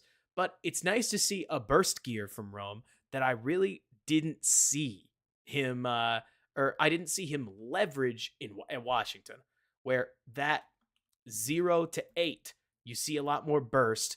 And as you get down the field, I think that Rome can be a deep threat that has some meaning here.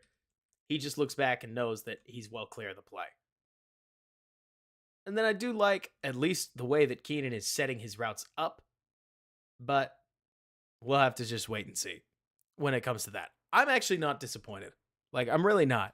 I'm completely comfortable, to be honest with you guys, with Caleb having a little more work to do when it comes, and his team not making it outrageously easy. Look, there's going to be more play action. There's going to be more opportunities to hurt the defense down the field, over the middle, more option routes. We didn't really do any quick game stuff. Caleb's just out there playing ball. I don't have a problem with it. But if we do get to week 4 and the wide receivers don't feel like they're an impactful point of the offense, yeah, it's going to be tough, right? But let's get there when we get there. It's been one preseason game. Let's see. He did it before he broke his ribs. Right. I agree with that, Blue Dragon. So this looked like it was maybe behind DJ Moore. Have we seen this yet? Maybe you have. Maybe you haven't. This is a good ball. It's easy. We really don't need to talk about it that much. But if you're looking for Caleb Williams hype, here's the throw in the middle. You can't ask for a better spot. Like, throw. There it is. I don't care about drops. I think the defender does a good job of getting into this play right here. Boom. If that was a Bears defender, we'd be stoked. But the placement from Caleb, it's exactly where you want it. And that works. And then, like we mentioned earlier, 3rd and 9. Works his way through the read. Gets back the other way. Throws the ball away. Bears get points. Love it. Right? A full run, perfect ball placement. Exactly, Rob. And that's a throw that you should be expected to make. You should absolutely be expected to make that. But it's nice to see that he's hitting what he needs to hit. Oh my gosh, we have 146 people watching. Y'all, this is great. Hit the like button if you're enjoying this. We just walked through a bunch of, I think, sweet stuff when it came to the Bears offense. Hopefully you guys enjoyed it. Let me know what you're looking for as far as we continue. Do you have any questions about Caleb that we didn't answer? It's a couple, I guess you could say, of opportunities. Chai-sun, I hope you're kidding, because I don't think that there's any way that you mean that Brett Rippon has earned a start on this Bears team. You gotta look at history, man. We don't need to make this a thing. I think it's great to get hyped about preseason guys, but that's just like saying that Tyson Bagent should have started over Justin Fields last year, and he wasn't ready either. But anyways, Rob, yeah, check it out. Let's go take a look at the defense.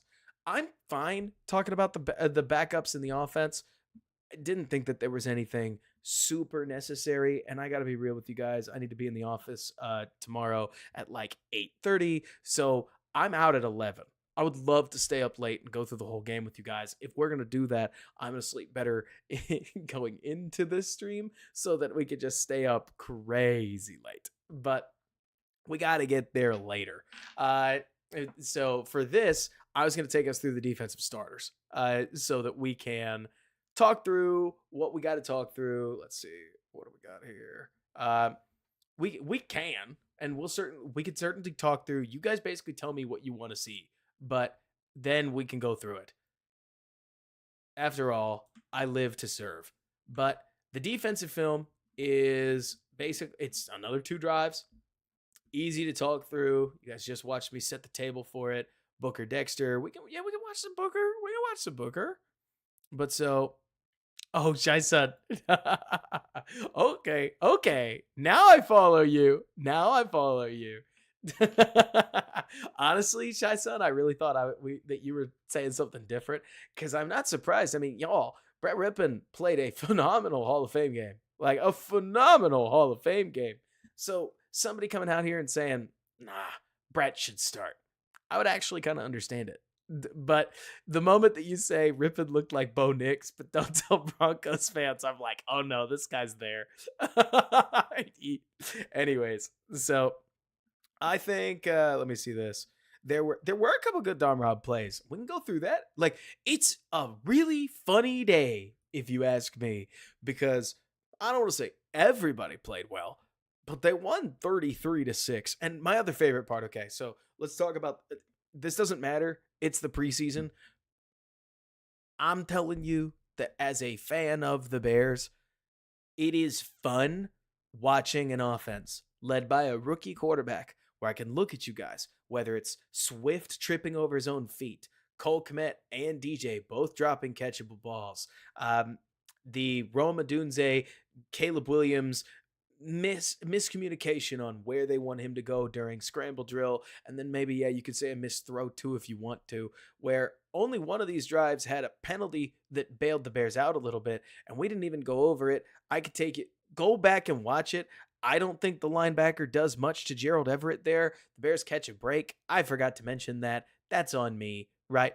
But the point is that I loved the fact that the Bears left meat on the bone of two drives that were quite successful. Those were old school field goal drives, right? Where you got well into the heart of the defense. You didn't feel like you missed out on a massive opportunity to cash in. And if that was a real game, the Bears are up 6-0. And yeah, sure, you feel like you could get a little further in that. But y'all, if the real Bears were playing the real Bills and they started off 6-0 off of two drives like that, we're probably feeling pretty good. And I say that because I do think one underrated aspect of the football or of the game of football is managing the game's emotions. Basically, like controlling, people call it the flow of the game, but you can call it whatever you want, whether you want to call it momentum, whether you want to call it, honestly, just managing the situation. You could be boring, you can be exciting, you could be passionate, you could be logical, but we all know what I'm talking about. And I thought Caleb Williams looked like he was managing the moment well. He didn't seem flustered by most of the game. Now, maybe that changes. Maybe Caleb throws some horrible interception in the late part of a regular season game against the Texans, the Rams, the Colts. I don't know.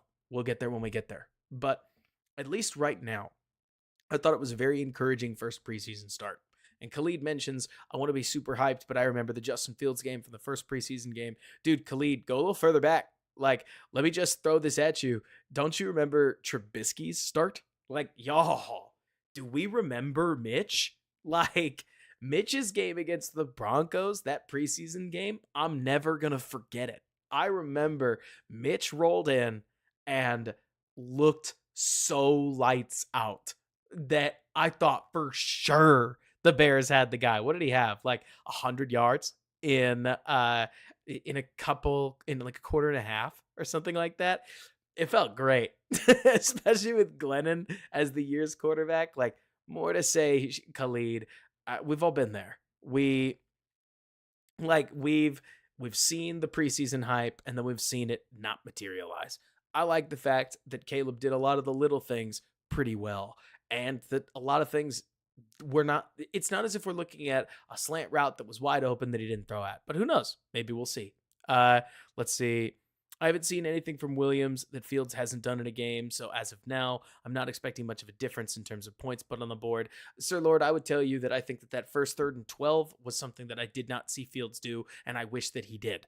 It's not that Fields never did it. It's that it took Fields certainly further than him as a rookie to do it, and it makes me wonder, as a rookie and a second year, quarterbacks grow the most. So between now, August, and mid-September, where's Caleb going to go?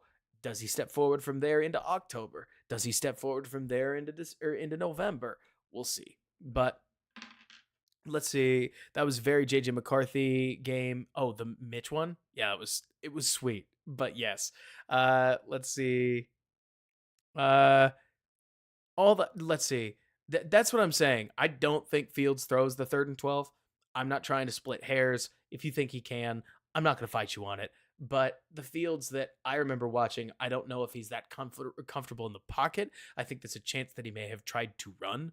But like you're mentioning, Sir Lord, as a rookie, he very well may have thrown it. I loved watching Caleb in the pocket. Let's watch some defense. I know you're starving for defensive football, and we've got some for you. I do think Jalen looks like, how do I draw this quickly? Oh man, I'm really gonna try, fellas.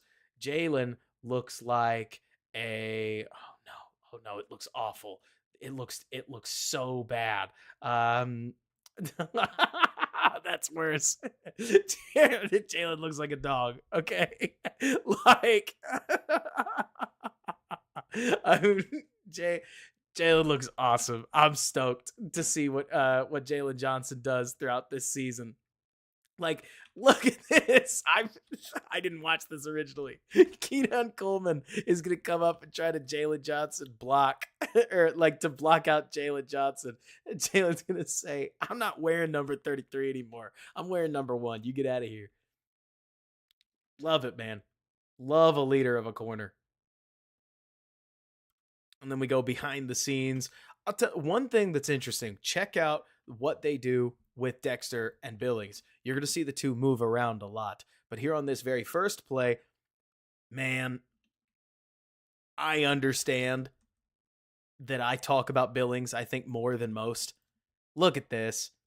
So Billings gets pushed to a knee, fights back up into position, fights back into the play, turns the runner, and gets the run stuff anyways. My goodness. Hey, they extended him for a reason, right? I'll tell you, John, I'm not that focused. Can I be honest with that? Like, it when it came to Keon Coleman's first game, I'm expecting Keon to take a hot minute before he really adjusts to anything. He lines up against Jalen Johnson a lot, and also he's playing the Bears. So if there's a week for him to get locked up, and for me to say, yeah, hell yeah, Keon, good game, it's this one. So not worried about it. He has a stop route later in the game where I thought that looked about right. Let me see. I can honestly tell you I really didn't watch him that much.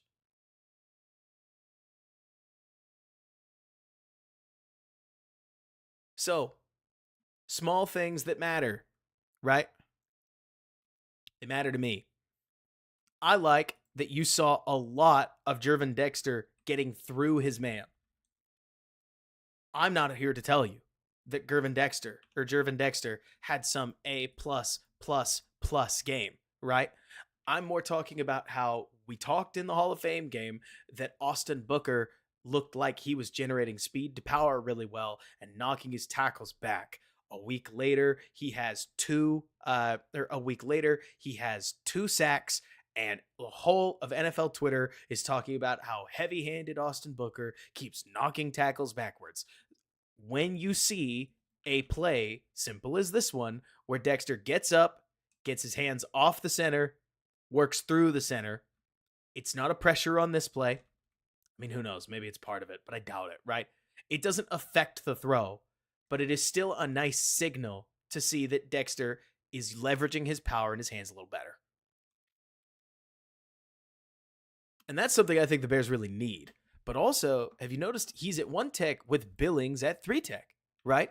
One thing I know we saw last year was that when teams would put a tight end out here, then they'd have Billings at the tilted nose, they'd have Justin Jones out here, and then they would basically mash this side of the ball when it came to the run game, because at that stage especially, you'd have like Yannick Ngakoue over there or something like that, and the whole area was just a massive L to the run defense.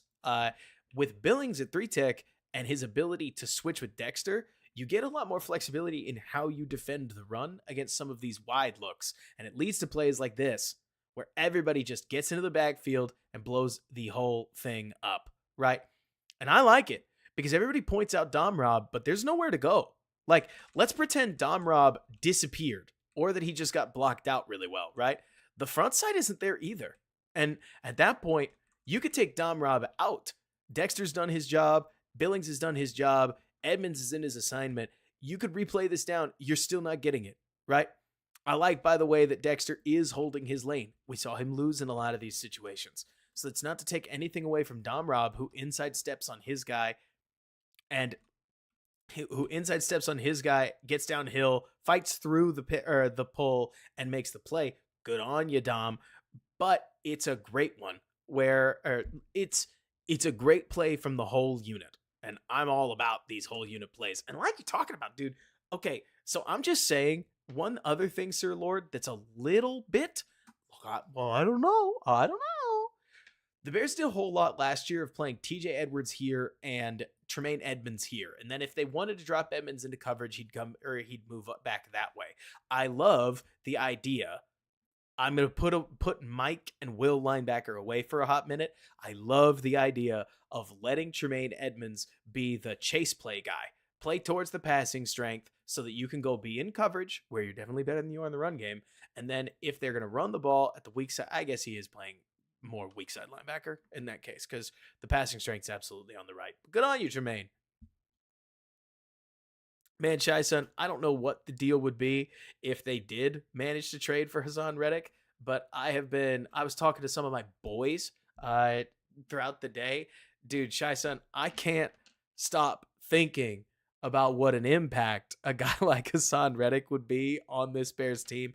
Remember, they played this whole game without Montez Sweat. If you had Montez Sweat and Hassan Reddick on the field on passing downs, yikes. I mean, it's not as if that's going to be immediate. Don't overrate it. It's not like the best defense in line.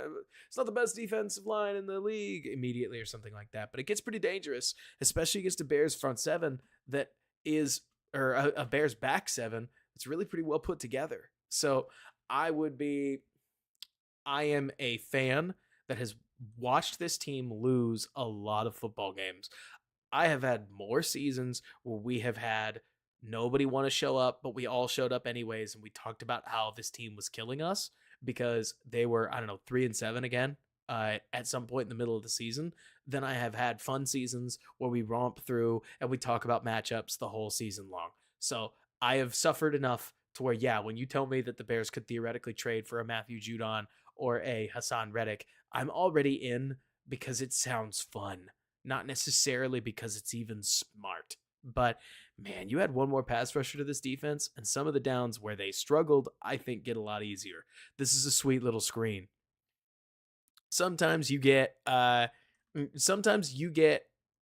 beat. And this is one of those plays where on one hand, I guess I'd like 31 to get down the field a little quicker, but they set up a tunnel really pretty. And then Tremaine doesn't recover quickly enough. The entire defensive line is all the way down the field. They get everybody. Like, look at this train of blockers. They release the entire offensive line just about. Good play by the Bills.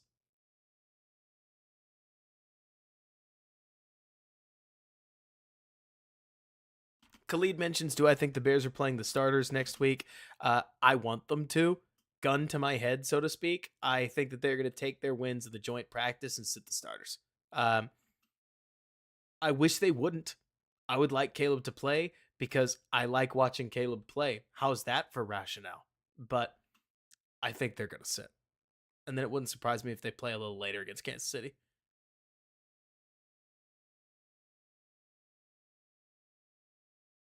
Oh, man. First down. I love this play. I love this play so much. So this is a perfect example of what I was talking about, right? So we've got two tight ends on over here. So where is the ball? It's right here. Where's the run strength? It's over this way. So what do? We put Billings at 3 tech because what? You going to try to run this way? You think we don't know that? We know that. So what does it do, right? They motion. You don't bump.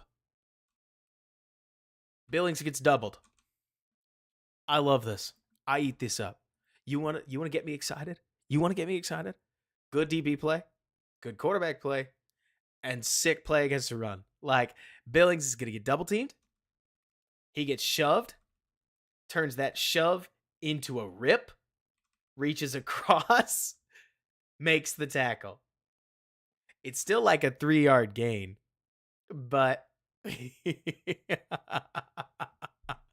whoo, Billings he is an animal in that interior run defense. And then Dexter does his job, sort of, because Dexter keeps a gap over there. Yeah, DMC. It's all Akeem Hicks. For what it's worth, DMCB, I have really great memories of watching Akeem Hicks back in the day, and Billings reminds me a lot of watching Hicks against the run. And that is so fun for me because when you get to see one player impose his will like that against the running game, it's I just think it's great. Plus, he works so hard. Like Prabhat mentions, there's some anger in this inverse pancake. Like right here, he puts that hand on him and he sends him to the turf. Like, look at how hard this guy falls. Bang! And then Billings gets back into the play. It's just fun watching football players, right, DMCB? This is a play that I don't think you're going to see all that often. I want to show it to you guys from the inverse angle because I think it's funnier, right? How often have you seen a linebacker turn away the opportunity to hit a quarterback? Like, you want Tremaine Edmonds in this perfect little nutshell? Dude just slips right through the line. Free shot at Josh Allen. And he just stops so that he can just effect the throw. I mean, I guess I'm not that mad. At that point, you're talking about a tip where if it goes almost anywhere, it could easily be it could easily be an interception. Grant brings up probably the best example. That's better. The Cubs, that's way better, right? You guys are right. It's probably that he just likes Josh Allen. And so he gets through and he's thinking about practice. Like literally, he's thinking about up and you're sacked. And so it's that simple, probably. But that's funny. I hadn't thought about it at all. That honestly, truly, speaking real, I hope somebody does that to Caleb, right? Where at least as much as we could joke about it, I think it's totally fine for a player to ease up on somebody during the preseason because this could be a monster hit. Like if Tremaine Edmonds just sprinted towards Josh Allen, gets through 64, but plants that right foot and dives at Allen, you're looking at a hip to knee tackle that can end up a lower body injury. Now, it's totally possible, Grant, that like you're saying, Edmonds could get folded like a lawn chair because Josh Allen is just that dude. But I think it's okay for players to be, I don't know, kind? Is that a stupid word for it? During the preseason? Because everybody's got an entire season to get through. But also, I can still laugh at Tremaine Edmonds for doing it. Oh, dude. Joe mentions, look at Booker flying around in coverage back there. That honestly deserves... Oh, no, that's Dom Rob, dude. Dom Rob is hustling. But I like Booker in coverage. I really think Booker is fun when it comes to watching him play coverage football. Booker flies around. As a DPR, I think he's got some juice. Now, we'll get there. Because I think that the Booker hype train is going to leave the station in the same way that some of it did for Travis Gibson, and that there's a difference there. But you look at a rep like this from Booker. Here's a starting here's a starting left tackle, right? Booker's going to start wide. He's going to get that hand in. He's going to move him backwards. He's going to cross his arms. He gets inside the pocket, right? This is a much more dangerous passing rep if Josh doesn't exit. Now he does, right? And it's funny, the Cubs, you mentioned that Edmonds lets up on Josh there. Maybe he does. I swear I've seen Edmonds do this a lot. But that's okay.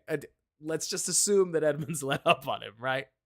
It's so funny, isn't it, the Cubs, where if Andrew Billings two tap to quarterback, I would say, well, Andrew doesn't give up, so he obviously let up on him. With Jermaine Edmonds, I do feel like there's a history in real games that count of what, or it in real games that count of him being either late to or a little soft on the hit, though not normally in the open field. Normally in the open field, the dude's just a king, right? Like he'll go hit people like crazy. But I'm with you, Grant, where when I watch Booker, Booker is converting speed to power like a little maniac. Little is not fair. These are some heavy hands as he gets down the alley, hand in the chest, crossover. That's a good rep. That's a really good rep. Josh just does Josh things. I'm not about to try to tell you that I think Book is definitely that dude, but he looks fun. Thank you so much, Jess. If you're enjoying the stream, give it a like. Let's push this thing out there. This could be a big season for us, fam. Look, for any of my hardcores, for any of my ride or dies, we haven't had a lot of seasons where I've wanted to push any content because the season's been dull and sad, and we've all just been basically waiting for it to end. This does not look, hey, we'll see, but this may not be one of those seasons. And so if this ends up fun, like, tell your friends, we're going to be going through not just players, but also like plays. We'll talk through key matchups. We'll talk through all that nitty gritty, ooey gooey football stuff that you're not going to get from some of these other breakdowns, which I think is sick. And so if you're enjoying it, tell me where you want it or where you think it can get even better, and then I'll apply it. We're going to change all the GIFs. All of it goes to making this thing better. And then if one day eventually it becomes a full-time thing, we got to get there. Right now I'm doing enough work just to keep things afloat. But if one day we get there, it'll be thanks to you guys, and it all just gets better from there, right? But so anyways, 3-bunch set, run game. TJ Edwards really is one of those dudes. Look at the Bears. Did they have the Bills snap counts or something? Because they are triggering. Look at Dom Rob. Dom Rob steps inside and basically takes a pair of blockers out. Makes it that much easier for TJ to get through. And then I didn't see Dexter this decent. So this happens a couple times throughout the game with Dexter, right? If you want a snapshot of where Dexter is, this is a good one, right? So starts with the double team, gives up a little bit of ground, gets through the block, and then he's free. Where Dexter is not this immovable object, right? But he's also much better in terms of where he's placing his hands, at least in this game, right? Where he's much better placing his hands. Look at this. I love this, right? Where Dexter gets his weight dropped. So he's playing much lower. Ooh, I hadn't seen this. I may find a way to post this to Twitter later. Like, look at that low stance to engage the block so that he can work through it, and then uses his length to basically outsize the guy and get past him at the end of the day. That'll play, especially if we can keep it up.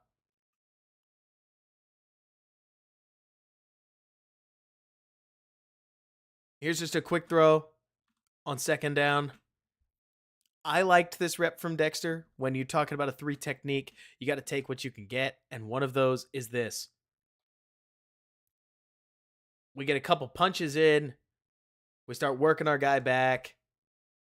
1 second later, we throw our guy into Josh Allen. It's not like this is the greatest. I don't know. There's a balance, right? Where I'm not trying to tell you that some of these things are the greatest 3-tech rep that you've ever seen. But you want to create some pressure, and you certainly want to live in the other quarterback's mind. And that's a QB hit as far as I'm concerned. Now, Blue Dragons mentions that you can't stand the amount of cushion the Bears let up. Hey, I don't blame you, especially if you're playing standard cover 2. I would hope that the corner's a little further up on this, but it looks like for some reason the Bears play the cover 2 like that. Maybe, who knows, maybe they're playing cover 4. I would doubt it, but for Edwards to range over that way tells me that, oh, it's 3. It's cover 3. And then I don't quite know, like maybe cover 3 lurk or something like that. But so you mentioned the cushion. That's just the way this defense works. You attack cover 3 in the flat, and they make it work from there. Maybe they could squeeze it harder if Edwards is able to just jet out over there. But is that Kincaid, 86?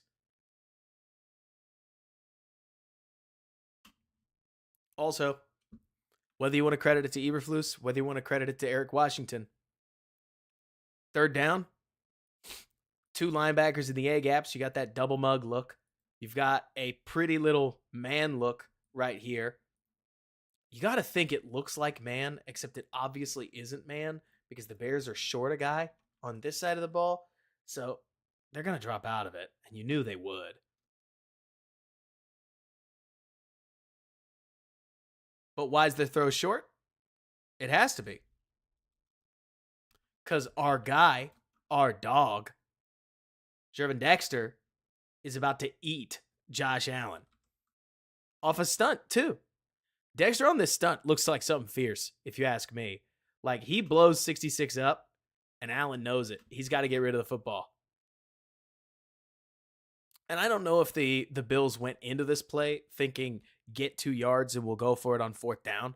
Oh, that's Trubisky. Gotcha. Thank you, guys. It's Biscuit. But he spooks Biscuit.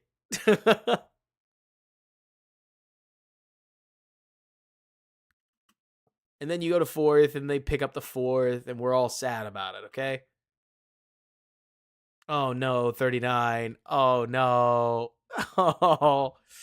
Okay, I can't remember. Is that Strowman? But so the Bills run a pick play, and man, 39 is picked. He's so picked. That's wide open on fourth down.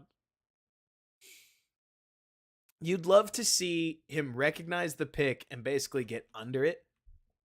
That's how I imagine you'd have to have him play it, where you'd want him to see that and then just get up and get your hands on the guy and survive. But he tries to go around it, and that's just not going to happen. As soon as he goes around it, Shakir is just wide open. See ya. Not a good rep. No pressure here. You're definitely not going to get pressure on every single down from a lot of these guys. But like, this is one where if you wanted to see Dexter do a little bit more with his one-on-one, I'm fine with that, right? Fourth down, you would love to see more pressure than this. But I also can't help but think that on a play like this, if that is Montez Sweat, the pass rush gets better. And if that is somebody else, like, I don't care if it's Matthew Judon, I really would doubt that it's going to be a Hassan Reddick type. But if you could just get a little more pass rush out of some of these downs, I like that Billings is getting his chance, but if this hurts Billings' ability to play the whole game, obviously it would, then that has its own subset of problems. But Billings can rush a passer, so I'm not upset that he's playing on third down. It's just a matter of how can the Bears get a little bit more. And Sir Lord, I hear you. I hear you. So what you're basically saying is, for this exact reason, I see that if the DBs are at the same depth, this is pick city. You have to have one of them further down, or maybe Blackwell closer to the line, or closer to the ball, closer to the line, so that JJ can be here for this exact reason. Because then the pick doesn't set. The moment you set the pick like this, yeah, I see that. Where the moment Blackwell stays where he is, you're already hosed. And even some defenses will flip into it. Lisan, I'm down for Allen. I really am. But also, a lot of the reason I wanted Allen was out of panic for Gervon Dexter. If you got Jonathan Allen to spell, or not just spell, but like Allen will start so that then Dexter, Booker, and Billings will all play major minutes, I get it. If you like Billings, or if you like if you like Dexter enough to where you don't feel like you want to make that move, totally fine with another edge. Because to me, the main one is Sweat. 98 needs an edge 2. Because the moment you get an edge 2, then 94 as your edge 3, or 94 is going to be your edge 4, and then 95 as your edge 3. This is completely functional, right? Because if Sweat as an edge 1, fine. Judon, Hassan Reddick as an edge 2, very good. Dominique Walker or not Dominique, DeMarcus Walker as an edge 3, as a spell edge. Well, he's got juice. That works. He's not a bad player. He's just playing up a role, right? And then Booker is your spark plug edge 4. This feels like a rotation that could actually make sense over the course of a year. But that's just my take. Booker is lined up really wide. There he is pursuing the play. What is this? Oh, it's just, okay. Clamps. We'll take it. No, Grant, I don't think that I don't think Redick would be their guy. But he's also good. There's an element of availability where it's like you got to take what you can get. There are going to be some of these plays that you're going to see me skim through. It's purely because I'm not that hooked on reviewing them. We're starting to lose starters as this goes on, though there's an upcoming play with Pickens that's really sick. Plus, we get a nice Billings play here. Billings just bowls the guard over, trips his man in the process, 76. There's just a couple more things I want to make sure we talk through. Kyle, how we doing? You got a Caleb VOD that you can watch through. Double mug linebacker. Is it third down? I bet it is. Bears go heavy blitz, and it looks to me, at least, like while they're playing cover 3, it looks like 31 just doesn't compete well. This is a big difference between starting DBs and backup DBs, right? Where you would hope that he feels Keon break right there, gets his feet in the ground, and starts driving back on the football. It's what you got to do, right?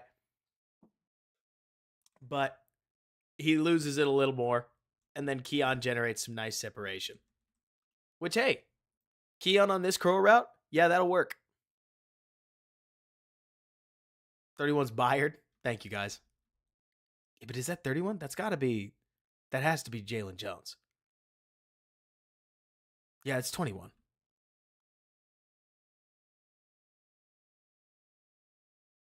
Why are we talking about Byard? Oh, man. Byard knew he got cooked. Now I see what you mean. And Jibby, you have to. In this cover 3, cover 2 defense, a player's ability to play out of a half turn, they call this a half turn for the reasons that it looks, right? But if you can play out of a half turn, plant right there and drive, you can not only break up pass plays, but you can lay big hits and make sure you don't give up any extraneous yards. It's part of the system. But so I think Jalen Jones flashed a lot of things that I liked in coverage last season, but at least in his preseason reps, he hasn't been anybody too crazy.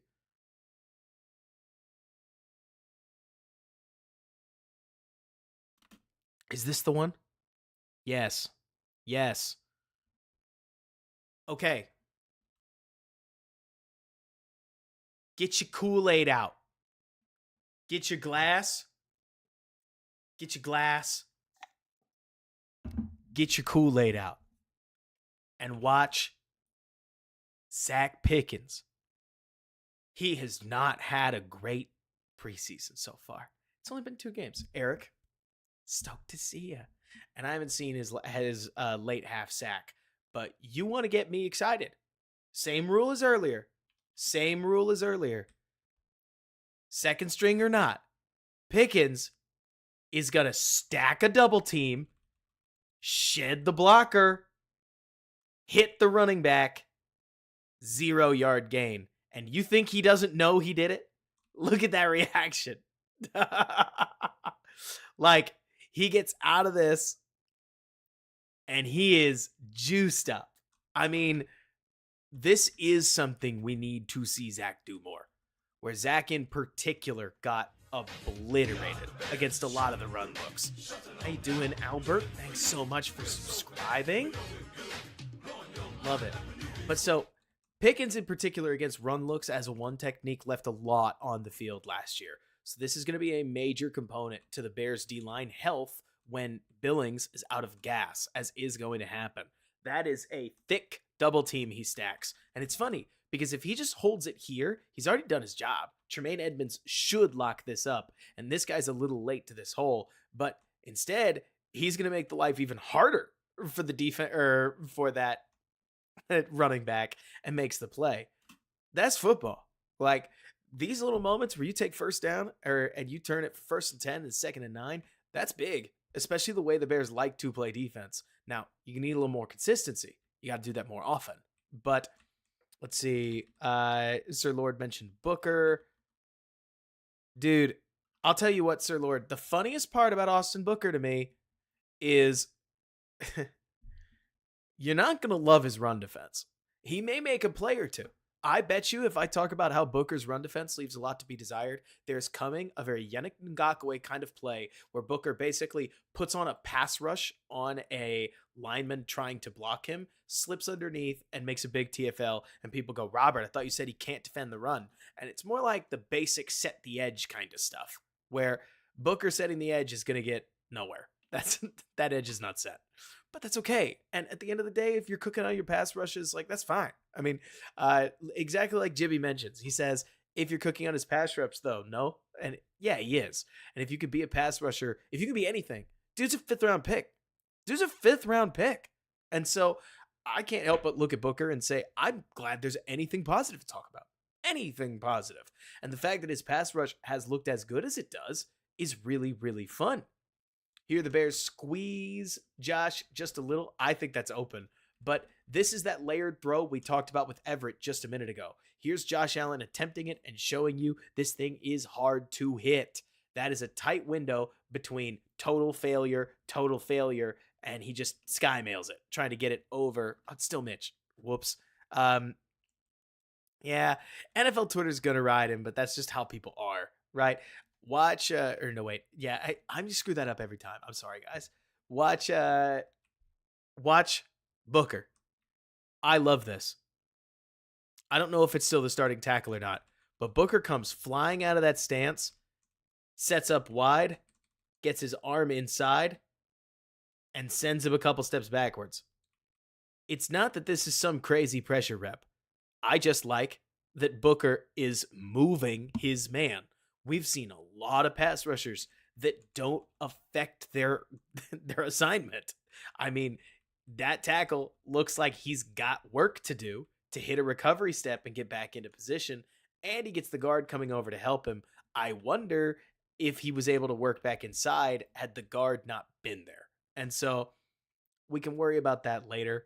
But what's fun to me, Prabhat, is Booker isn't just long, because he is long, but he's getting way more weight out of his hands than I thought he would. I thought Booker was going to be light and quick, and he has been light and quick, but on his pass rush reps, he looks like he's converting it, or he's converting that speed into power really capably. And so maybe the NFL will find him out in due time. I don't know, and I'm not going to guess, right? But it's cool watching how comfortably he is getting. Can't you see it? Watch for Booker's left hand. He's getting it right here on his defensive lineman, or on his offensive lineman, with what feels like a lot of ease. Like, look here, where Booker gets outside and uses his feet to get his hand into that long arm position. And if you've ever played football, honestly, if you just put your hand on your own chest, you'll realize how much control you have over yourself the moment that this has been grabbed. But that's that's what I'm seeing and how he's affecting individual downs. It's fun to watch.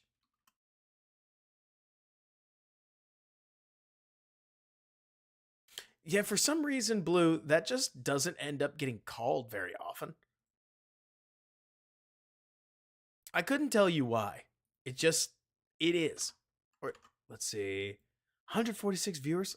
Hey, we got 64 likes and 146 viewers. If you're enjoying this, give it a like. You'd be shocked at how much that helps the analytics.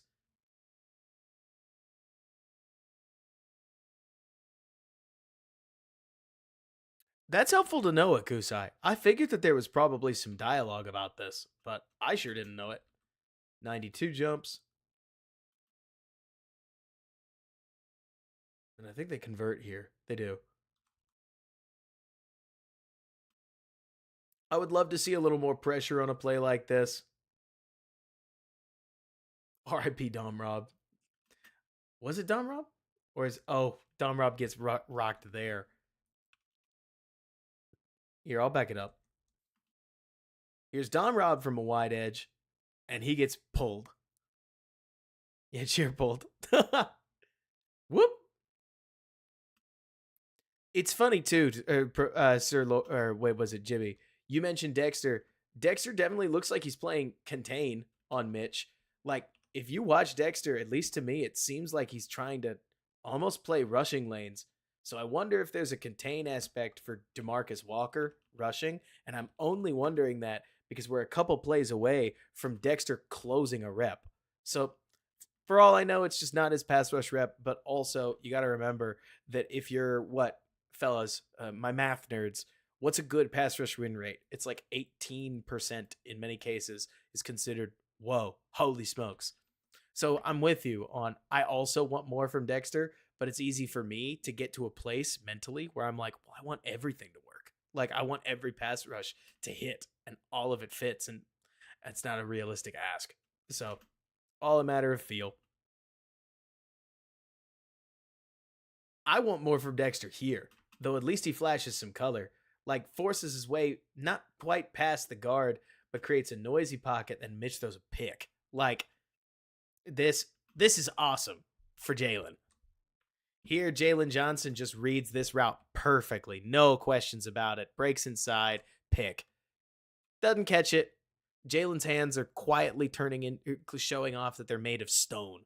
But I'm just cackling when I watch more of this stuff from Jalen Johnson because Jalen has gotten in front of more passes than he has in his entire career put together in the last 9 organized football games he's played. But like Blue Dragon say, I mean, the Bears have gotten Jalen Johnson on a pretty good deal, and dude might have been I don't know if he would have quite been DPOY candidate, but had he caught all of his opportunities, probably ends last year with like 6 or 7 interceptions and probably 2 pick sixes. So it's crazy to me seeing another ball bounce through his hands, but hopefully the next couple work out for him. This is a sweet rep from Dexter. You can see it here. To me, if you want to get excited, Dexter's been moving people, and we've seen that, but it really coalesces on this rep right here as he gets the rip down. Big hit on Mitch. Ball sails over Keon Coleman's head because he's just got to throw it way early. Here's another look at it. Hand. Nice little 1-2 punch. Hit him with the left right there. Rip back with the right. Swim over the top. I'm coming for you. Lay the lumber on the quarterback. And that's all they wrote from the starting defense's perspective. It's good stuff. I mean, there's plenty of work there to be done, but it's a good it's a good stop when they needed it. And I appreciate personally the way that we saw Dexter play the role. I did not hate it. And so there's room to grow, sure, but Dexter does look like a starter, at least from this game. It's the preseason. Maybe that changes, but I like the 1 tech, 3 tech thing that they've got going on. I think featuring Billings is never going to get an argument from me. And now it's a question of how are they going to sort out the edge units and what changes when you get Brisker, who's a tank in the run game, and Tyreek Stevenson back in the game. But we'll get there. Let's see. Wasn't bad without Sweat, Brisker. Exactly, Rob, where there's plenty of guys that you're missing in that circumstance. So to see what you saw doesn't hurt. It doesn't hurt at all. Let's see here. What do I have? 45 minutes? 45 minutes? Okay. Okay, I can do that. All right, so let's go through some quick stuff then. Here's the Bills punting. I want to talk about Ian Wheeler. We're at the end of the football game, and we're going to go fast, right? But so I loved watching a lot of what he did with the ball in his hand. Austin Reed was fine. And yes, I love watching the Bears move the ball. But with Wheeler, you see a little bit of power. The power is nice. It's not specifically on that play. Here's just a nice toss to Pettis. they get to keep. What is this? Wheeler power running. I'm trying to move too fast. But here's Wheeler planting his foot and running with a little bit of strength. I would love to see it against guys that are heavier, TBH, just because starting linemen, starting NFL players are a very different breed. But that's a nice one cut, willingness to go up the middle, battle through people, right? The Bears it's this cut. Like, you see some footwork from this guy that is nice. We are headed left. We are headed right. We turn back to our left. Keep the feet churning. Get in the end zone. That'll do. We got a little more. Sorry, squad. I'm here to talk about offense. Because there's one play in particular.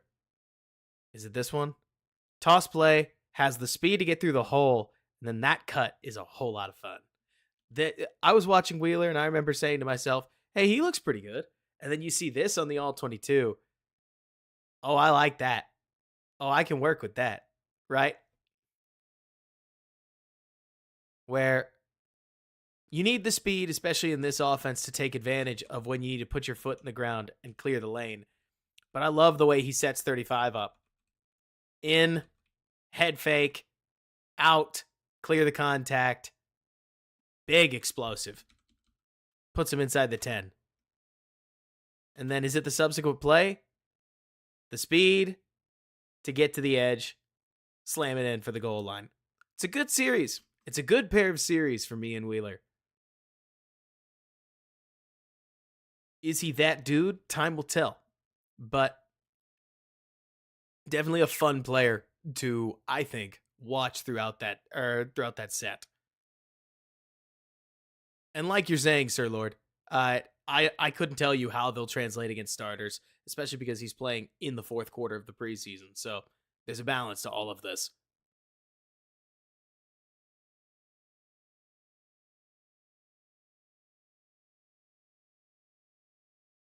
The starters do feel so much faster. Let's see.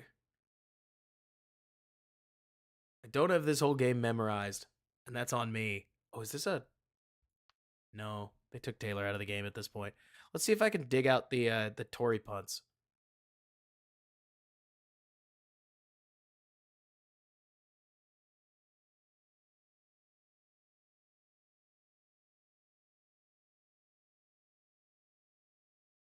Here's one.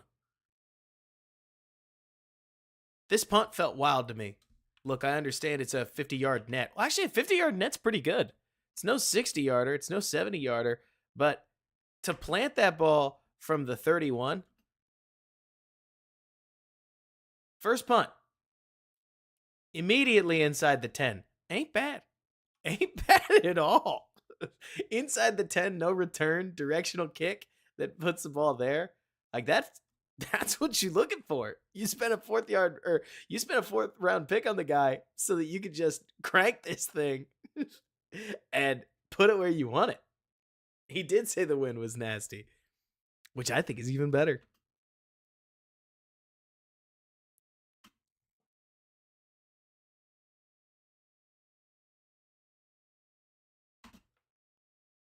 Ooh. Who's 45? I don't remember him having a very good game last week, especially because he couldn't plant. That's not a great tackle. But 47's Baskerville, right? Both of them clearly have long names.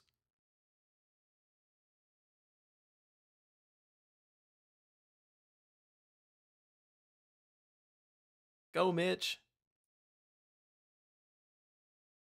Or is that Bichelle? No, it's Biscuit.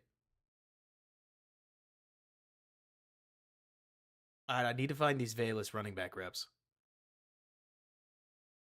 I'm jonesing. I am jonesing for some Velas Jones. Pun was actually not intended, if you can believe it. You probably won't. Was this Pickens a sack to end the half? Okay, I appreciate that he's playing contain, but that kind of bums me out. That's fine. I knew Pickens had a sack at the end of the half. My son woke up earlier than I expected, and so I didn't see the play. I just heard Zach Pickens sack. And I was like, "Hey, that's good. It's the end of the second quarter, so who knows? Maybe there's still some talent left in the game, and it's uncontained. So hopefully he keeps flashing in run defense, because that's fine. It's definitely helpful. You need guys that can play contain, but I was hoping for like a pass rush move. Call me a glutton. We're at that stage where I'm just going to shoot from the hip a little bit, and we're all going to be fine with that. Hey, ain't hating, Jibby. Not everybody's a superstar defensive lineman.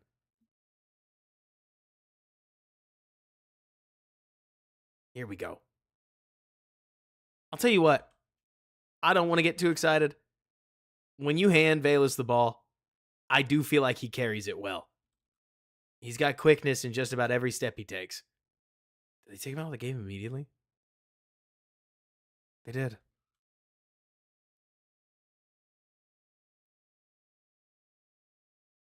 There's 20.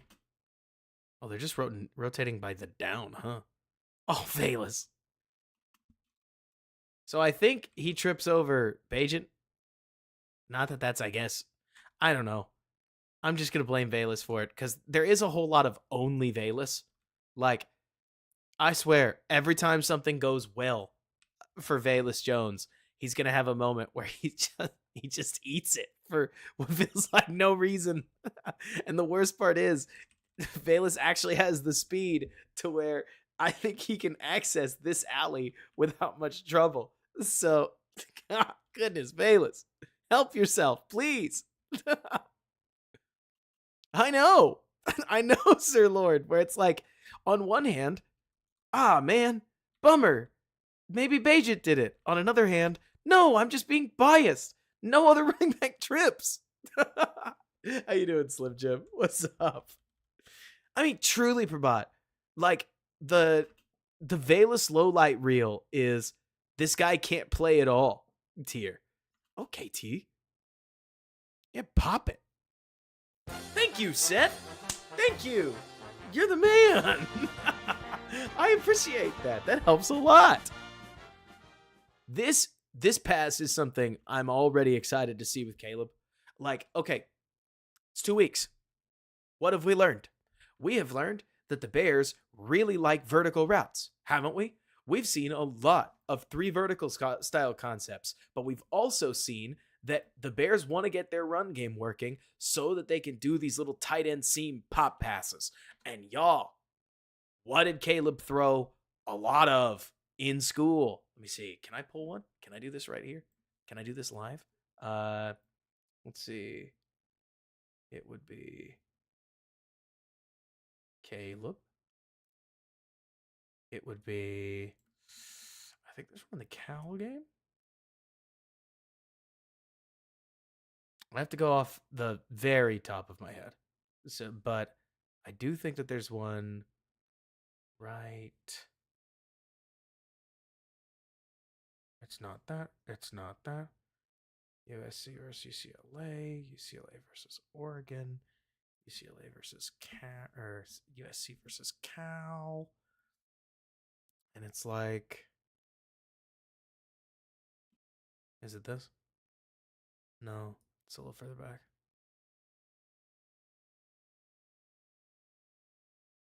That.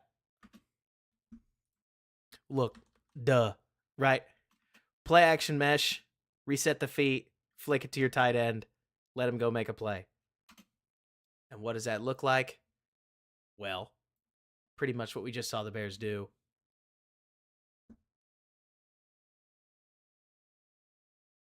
For this right here. It's faster, and Caleb needs to speed up. You skip the mesh piece, but then you flick it over the top and let your tight end go to work. Thank you, Eric. That is what I do. Part of what you'll see on this stream is if you ask me to show you evidence, I will have evidence ready. I have to. But so, I mean, I think I have to. What's the point of something like this if you don't? Okay, Valus. See, I see NFL agility and running style in the way Valus approaches this, where I know I'm overselling it. I probably am. But Valus gives his times, or he gives his blocks real time to adjust, sets one up, makes a move, gets half the yards to gain. I had to, Jimmy. Why would I have a point, or why would I try to have an opinion about Caleb if I didn't do the homework? I could even name you a bunch of different plays from all over this. Is that Valus again? Dude's just walking. Flick it to him. This is my favorite part about Valus Jones. In a nutshell, why am I having trouble quitting Valus Jones? Watch this defender, okay? Dude's not even blocked. Toss play. He gets caught in the wash briefly because he's reading Tyler Scott.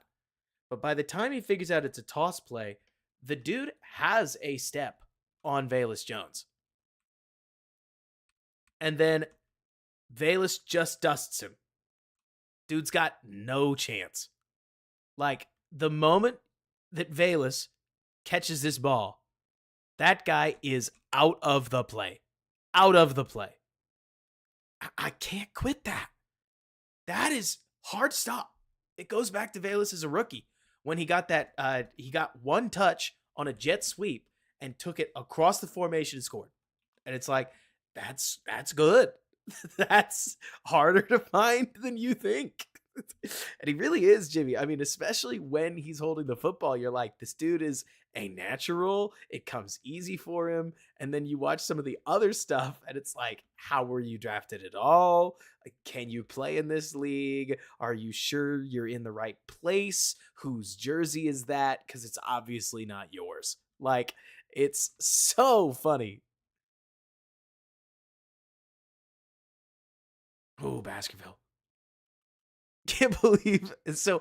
MJ, it's funny you say that. MJ says, can't believe this is all for his arc to be Super Bowl MVP. Well, what I'll tell you, MJ, that I think is funny is that it may not be, obviously Valus isn't going to be Super Bowl MVP, but dude, Mecole Hardman scored a touchdown that won the Chiefs the game.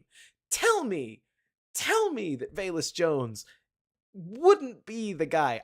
I would almost say, like, tell me he couldn't. No. With the weird way football works, if the Bears were to do something like win a Super Bowl, tell me it wouldn't be Valus who'd get the ball on a jet sweep and just trot into the end zone. And then you'd hear Joe Buck go, and he's into the end zone. The Bears have done it. And then like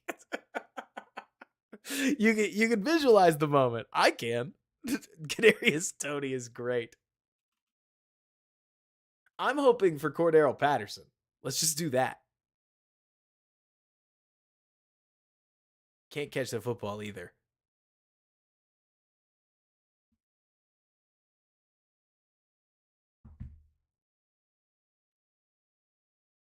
Bill's gonna cut himself with an IR stint. He'd fumble it. Oh, Slim Jim, you might be right, but that would be just so sad.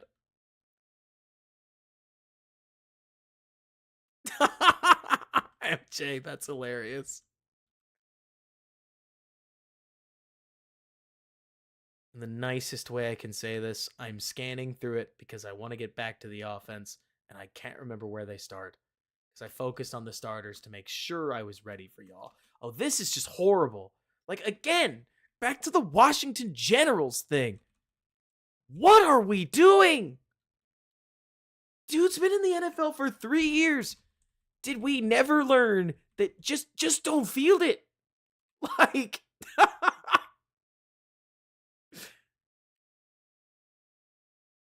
oh my goodness. Also, why didn't Scott catch it is a second question.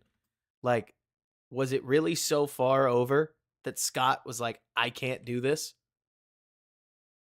But I have no idea. He does have to field it, Eric. You're right. He can't just not field it. But it is one of those plays where I'm looking at that like, what's going on?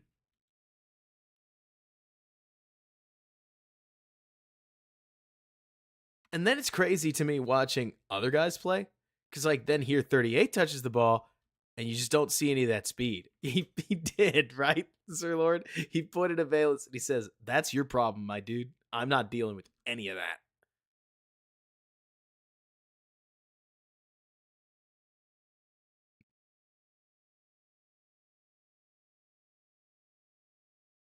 Oh, I didn't see this play. Preseason football. Boom.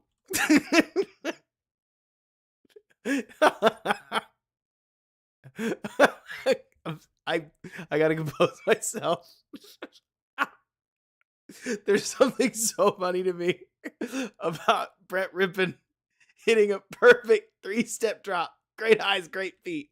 Rip the ball, whistle it right where it should be for Pettis on a curl.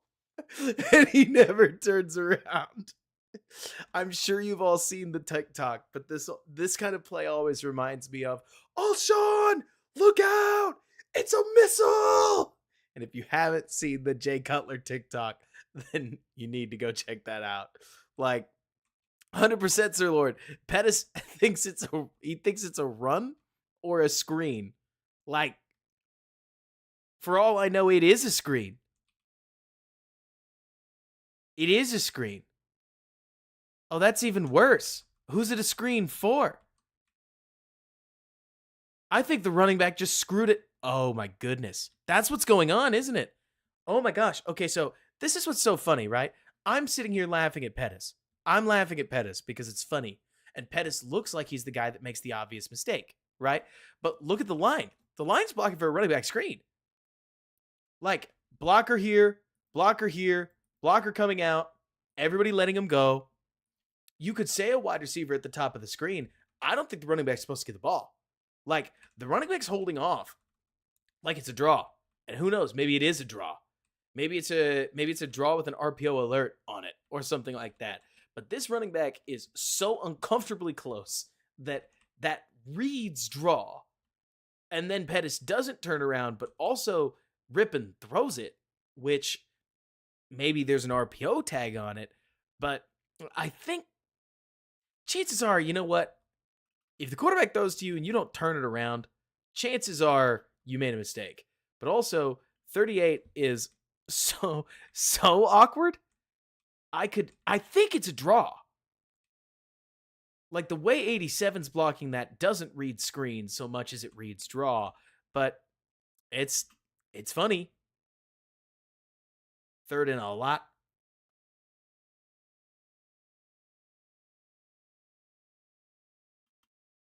Truly.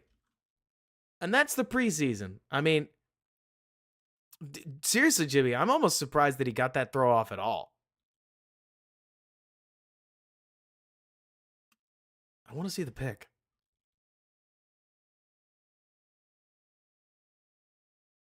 Let's see.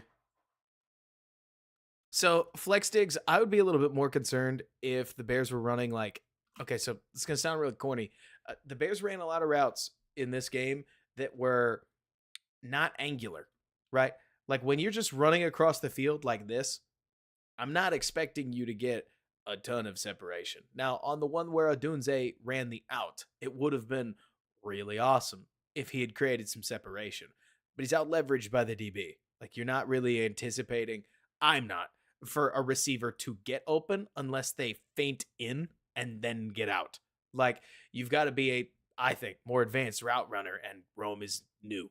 And Jimmy, you mentioned Neighbors, so I hear you. But that's like saying, man, I wanted Marvin Harrison. Neighbors wasn't getting to 9. No chance. So I would have wanted Neighbors too. Neighbors has seemed like kind of a headache on the Giants. I'm fine with a headache at receiver. More to say that there's plenty of time for Rome to do more, and I would not throw the baby out of the bathwater at all, pretty much for the entire season. Just give it a minute. Main thing with Rome that I'm looking at is like slants and fades, stuff where Rome gets to run and break. A basic route where he gets an actual sharp cut. We should expect more of that, where Rome will separate. In this game, it was a lot more round routes, and the only one who really got to do any break was Cole Kmet on that one right there, and he actually did a pretty good job of separating. Everybody else was verticals, and as much as you can separate on verticals, if the opponent plays it right, they're just not there. Eric mentions who impressed me the most in this game, exceeded my expectations. The more that first of all, I think Cole Kmet did. nasty drop aside, I didn't think he could get open like that on the deep route. And if Cole Kmet has suddenly become our vertical tight end, yeah, okay. Especially because Cole Kmet on a lot of the run blocking reps that we walked through looked to me like he got to his spot and hit his mark. And if Cole can be a plus blocking tight end, that is a very good thing. That is a very good thing. I thought Caleb Williams did better than I anticipated he would. And I really mean that. It's easy to not say that. It's easy for me to pretend like, guys, I spent all year telling you about how good Caleb Williams is going to be. This is what I was talking about. Not this fast. I thought there were a lot of things that Caleb needs to work on. That's not shocking, but I did not expect him to take 0 sacks. Can I be blunt? I did not expect him to take 0 sacks. And so him getting in and out of the game sackless was big for me. It feels like Caleb focused on all of the right let me see. It feels like Caleb is focused on all of the right pieces of football, where he's focused on pocket awareness and ball security and getting to where he needs to be, creating a play when there is no play, breaking down the defense, etc., etc., etc., etc. And then obviously the body tools are nuts when he's just making a torque throw like he did, but the third and 12 was really awesome. I mean, I think that there's plenty more room to go. That's what I think is so fun about this, right? Is that there's plenty of room to grow for Caleb. But where he started in this game in one quarter was a lot of fun. It really was. I thought Coleman Shelton was as good as I could have hoped him to be. It's one quarter of the preseason. Don't go right in his Bustin' Canton yet. But he actually looks like a center that doesn't totally suck. And wow, does that sound good, right? Tevin Jenkins was the best version of himself. Braxton Jones looks stable out there. I mean, y'all, we're talking about a game where the Bears receivers didn't do anything special. Gerald Everett was kind of disappointing, and the Bears still moved the ball. And they did that in part because their quarterback played some dynamic football and the line held up.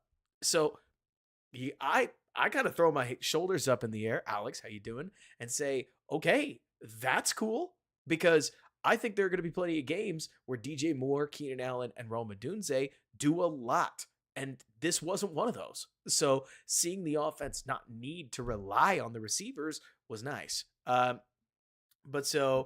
Then when we talk about the rest, Dexter impressed me. He did not blow me away. This is not the one guy answer, just rattling through. I did not expect Dexter to look this much better in the run game, but he's dropping his weight really well. I almost want to stand up and talk about it. But Dexter used to focus so much on getting up and off the ball that he would stand up straight. Whereas right now, he's much more consistent at getting that arm out and anchoring in the run game so that he does not give up 5 yards and a shoulder turn. And it sounds like I'm almost hating on him. I'm saying the bar is so low, but it needed to be there because the Bears don't have a ton of depth behind him. And we needed to, and I think we needed to see him look like a starter to feel better about all this.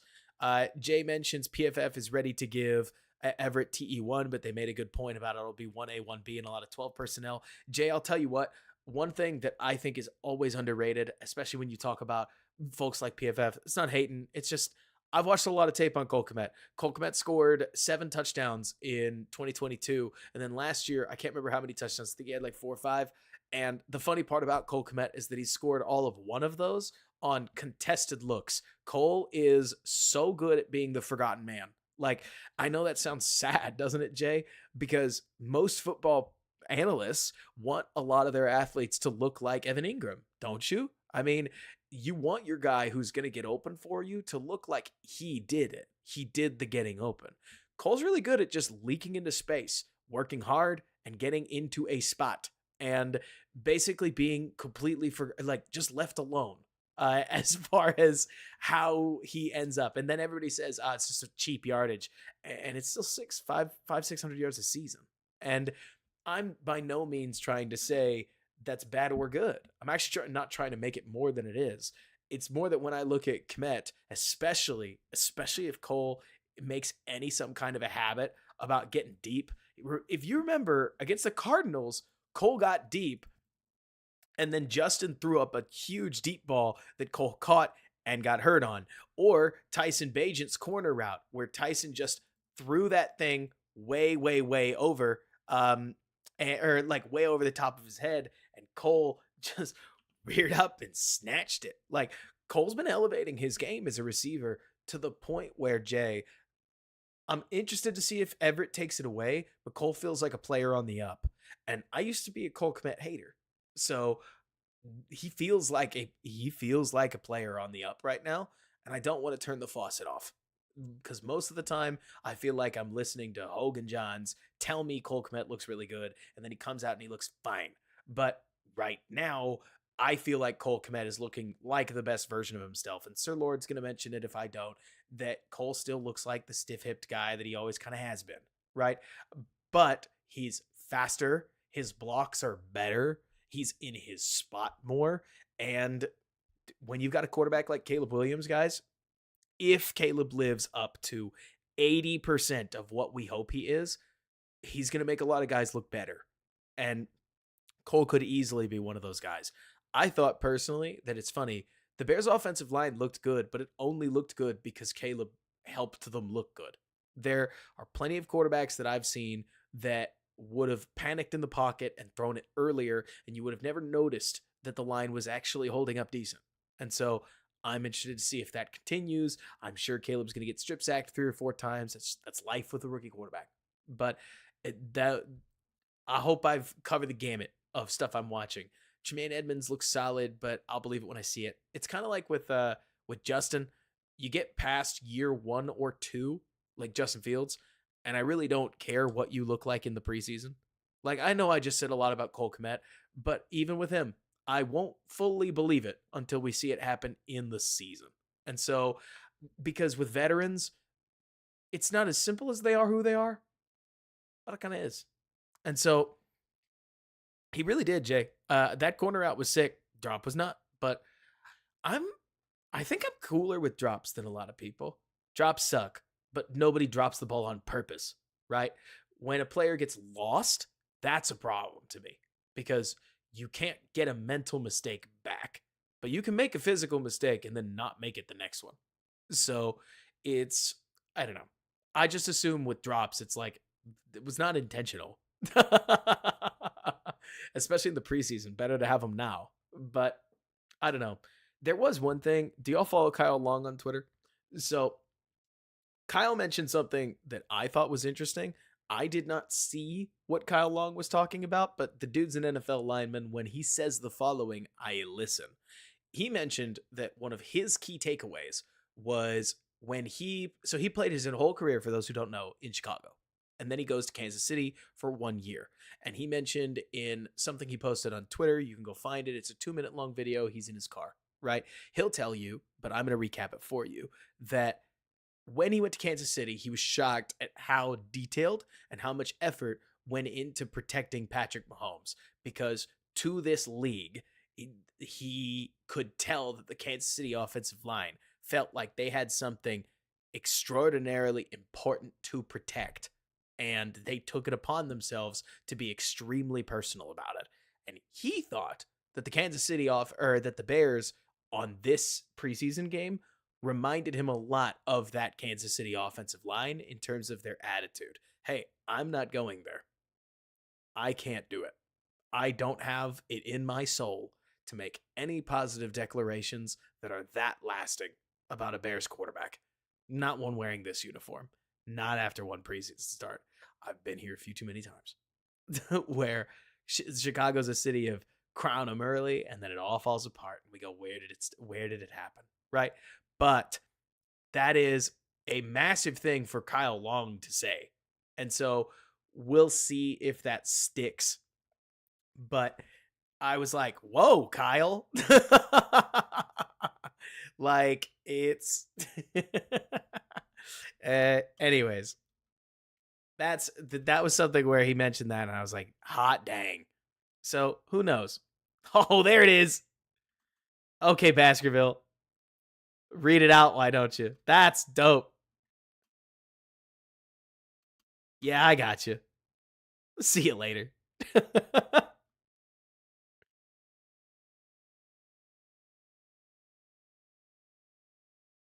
That's fun too. One thing I always think about, like, I like Baskerville, but if he doesn't make the team, I'm not going to be stunned just because I think he can play. But the Bears have Sanborn, TJ Edwards, a drafted linebacker, Tremaine Edmonds. So how many of these are you really, or how many linebackers are you really going to keep?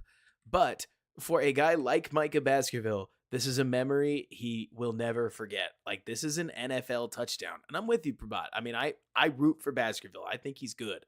But especially because I like any linebacker that's athletic and has instincts in coverage. But one thing I do think about within these preseason games, especially in the second half, yes, call me a cornball, is that, like, if he's cut, then 10 years from now, he could tell his kids about when dad scored an NFL touchdown. And that's really special. And it doesn't matter that it is or isn't in the preseason, because it's an NFL game wearing an NFL uniform against other people playing in the same setting. I don't know. It's cool. It's the kind of thing that certainly makes me smile when I think about it. And he really was Prabhat. He baited it. He cashed in. It's sweet. I think this is the drive where we get a little more VJ12. We do. Toss play. Now, here's a question I got for you guys. I'm interested to hear, how many wide receivers do you think the Bears keep? And how do they classify Velus?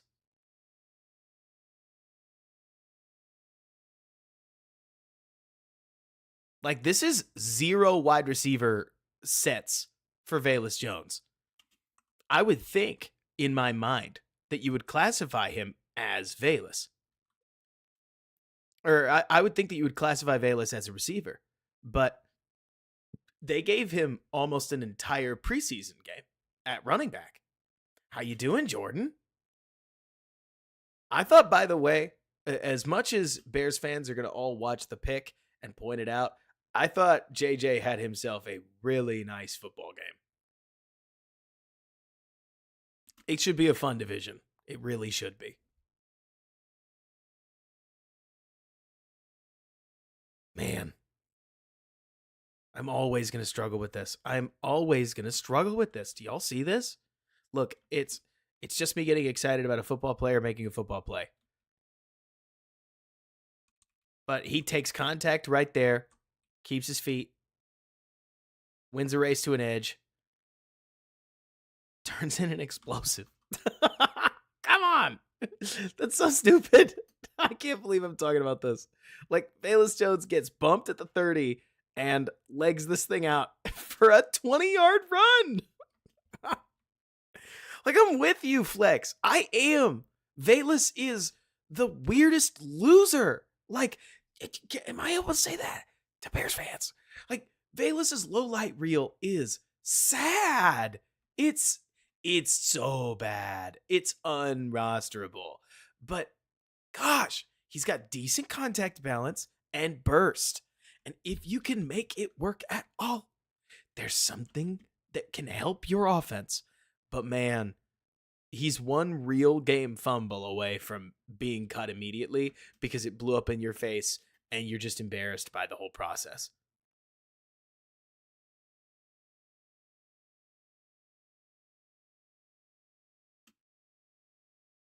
I'm so interested to see what happens with Colin Johnson, because Colin doesn't have the speed to win at the NFL level. But I mean, the Bears are loading up on receivers that aren't very fast, so it's not like that doesn't fit the mold. And Colin Johnson can body with some guys, and that has some value. And it's not like, the other piece of this is that the other Bears receivers have not exactly stepped up. Like, Colin Johnson's made some plays, and Steven, what's his name? 47? Is it Steven Carlson? Steven Carlson's made more plays than most of the receivers. I know, right, Sir Lord? I think it's so funny, Sir Lord, that you talk about this, because Sir Lord, I'm going to read his comment right here. He says, I just keep thinking Velus can't mess up that bad again, right? And I can't help but think that that's exactly what the Bears coaches think, where they go, okay, he got all out of his system. It can't happen again. And then it does. And so, I mean, if nothing else, you're not alone. But Derek, I'm with you for what it's worth that in that kickoff return, I think Bayless is put in a bad spot, but it is crazy to me to think about how many, I mean, dude, flex digs. I still think Bayless Jones was the reason. I'm not going to say this often, right? But Bayless Jones is the reason that the Bears have Caleb Williams because I don't believe that if Bayless Jones gets drafted, the Bears lose some of the games they did in 22. I think that that Washington muff was entirely Bayless. Like, look, there's a lot of things you could talk about. The Fields helmet interception, couple other plays down the road. Washington had nothing going on offense, and they got gifted a muffed punt at the worst possible time. Then the Giants game, Bayless muffs another punt at the worst possible time. And then, I mean, we really can itemize this if you want me to, but Bayless was a massive reason that the Bears were in position to get the number one pick at all. And then they trade for Darnell Wright. The rest is history, et cetera, et cetera. But Jimmy, what's so funny if you think about it is that the Bears team that we're watching right now is not who it is if they aren't cataclysmically bad in 2022. If they're just pretty bad and they're a top 3 draft team, it's not the same. You don't get the same trade. You probably don't get or you probably still don't get number 2, meaning I don't think that they take Stroud. Maybe they do. I don't know. Couldn't tell you. But it's a weird thing to think about, isn't it? Because chances are actually Houston gets it. It is, Jimmy. Like, I know it's hilarious. You don't have to be sorry because he Valus Jones was a Flex. I don't expect you to give him credit for it. Like, that's the other thing. I'm saying Valus was so cataclysmically bad that he lost games for his team in a role player position. How are you that bad? Like, Valus is not credit worthy because of this. If anything, it's frightening how bad some of his cataclysmic screw ups have been. But they worked out. So I almost look back on them favorably. Flex, you're right to not give him credit. But what an opportune time to screw up is what I'm almost find myself. It's the rose-colored glasses thing, right? Where you look back and you go, thank you, Chase Claypool. Thank you, Chase Claypool. You did not help enough. Thank you, Valus Jones. Like, hey guys, if Chase Claypool had the dog, or if Chase Claypool had that dog in him, he probably catches the ball that we wanted an interference call on in Fields throwing downfield to Miami. And if he catches that ball, the Bears win. And if the Bears win that game, they don't get Caleb Williams. Like, it is crazy if you think about the butterfly effect. The Bears traded for Chase Claypool. He never won a game in a Bears uniform. And then they cut him and they won immediately. That is still one of the wildest little stories that I throw in for the Bears history lexicon that was just nuts. And I'm with you, Jimmy. If Chase had that dude, or if Chase had it in him, he had star level athleticism, but because he wouldn't have been available. I'm right there with you, Reinhardt. The whole thing only worked out the way that it did because it worked out the way that it did, and it's very weird to think about that. But it's, dude, Blue Dragon, I don't care if the script is real. I certainly don't think it is. Like, all seriousness here for a moment, the game's way too fast for there to be a script, in my opinion. But if there was, about time they finally wrote one in for the Bears. And that's if it sticks. I think Caleb looked that good. But when I say we've been here before, I don't mean it literally. I think Fields looked like he had special athleticism and that Fields looked like he could play a little bit of quarterback and that if you grew from there, that he'd get good or he'd get better in a hurry. That's what he looked like to me. Oh man, we haven't looked at the Booker stuff, have we? You have to take my word for it on Booker, right? Just because there's a lot of this that I'm just not going to go back and fish for. I don't love watching a bunch of reps like this personally, because you guys have already seen it, haven't you?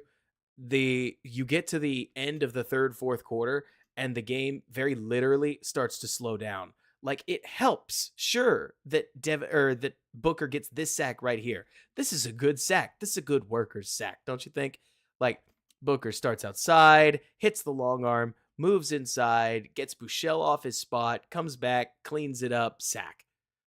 We love it. Yay. It's a sack. You guys watched Ian Wheeler already, and your eyes could see the same thing. Frankly, I was. And you saw the game is literally slower at this point. Very literally slower. Um, and so it's awesome that Booker is making these plays. It was sicker that he was making or he was creating some of the movement he did earlier in the game. Where if I was going to hallmark some of the stuff Booker did, it's those early reps that I'm really hanging the hat on. Yeah, Jordan, that's crazy. Like, it really worked out, especially for Chicago. I'm surprised that he got down there or I'm really surprised that he got allowed to be in the fifth round. Bleh, really stepping on myself there. But I don't think a lot of NFL front offices thought that Booker had this in him. Certainly not this quickly. Man, everybody has played this. Everybody has played this one, and this one is sick. But what's cool about Booker is Booker has a natural adaptability that looks way more way more comfortable than I think people thought he was, right? Where, like Jordan's saying, he goes tight end stack and rip into a spin move and is able to use his length to bring the guy down again. The key here isn't that his long arm looks good, because it does. It's the fact that then he can counter into a spin, and it feels as if there aren't many reps where Booker just gets lit up, and that's that. Like, there's just not as many reps as you'd think where Booker is stacked because he tried to go around the outside, he didn't get the outside, and the rep is over. I love that. He's a lot of fun. The power that he's able to generate is a lot of fun.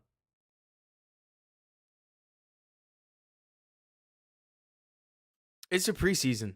The Bears have won 2 games. They've got it's so funny too, Rob, because you mentioned Max Crosby. I liked so first of all, Jibby, there's not a lot of things that I can talk about when it comes to this sort of thing, but I do have an unusual connection to Booker, and he mentioned that Booker was outrageously disappointed with his own combine testing. Now, whether you want to take that for what it's worth or not, you tell me, but Booker thought that he was going to end up with a 9 RAS, and obviously he didn't. But if you see, or if you're watching the same tape I am, well, what he's putting in the NFL looks a lot closer to a 9 RAS than what he did at the combine. So, for all we know, the Bears caught a break where he just had an awful day at the combine, and the Bears ended up trusting the tape and getting rewarded for taking a flyer on a later round guy. I would tell you that it is kind of funny that all of this may happen at once. The Bears have had so many cripplingly bad like draft decisions, some of them that they earned, some of them that were just unlucky, and I can't help but look and say, there's an element of this where maybe everything just worked back in favor of the Bears. Like maybe the Bears were just due, but who knows? I agree, Jimmy. It's like he does. He looks really springy. He looks light. He looks efficient. Here, let me find some other. Man, Jordan, we haven't talked about it. I am still buzzing over. I mean, the whole draft was fun. Don't get me wrong. Obviously, you talk enough about Caleb and Rome, you get bored about it. But I loved picking Tory Taylor. It's so simple, but like if you're gonna start 53 players, or if you're gonna have 53 players at play, why not make every one of them as good as possible? Also, Booker's open field speed is a lot of fun. I've seen this pop a couple times where he's going to chase the play, bring it down. He moves well. When they put him in coverage, he moves well. When he pursues, he moves well. When he's attacking downhill, he moves well.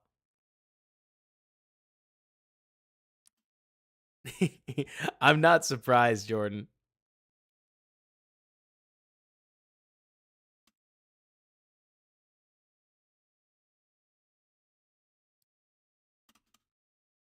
And that's what's so funny about some of this combine testing, Jibby. When people tell you to trust the tape over what they're looking at, or when people tell you to trust the tape over the combine measurements, these are exactly what they're talking about. And a lot of times, the combine measurements will confirm something, but when it's completely off, um, or when it's completely off, like Booker's was, hey, there's some merit to just saying, let's bring him in.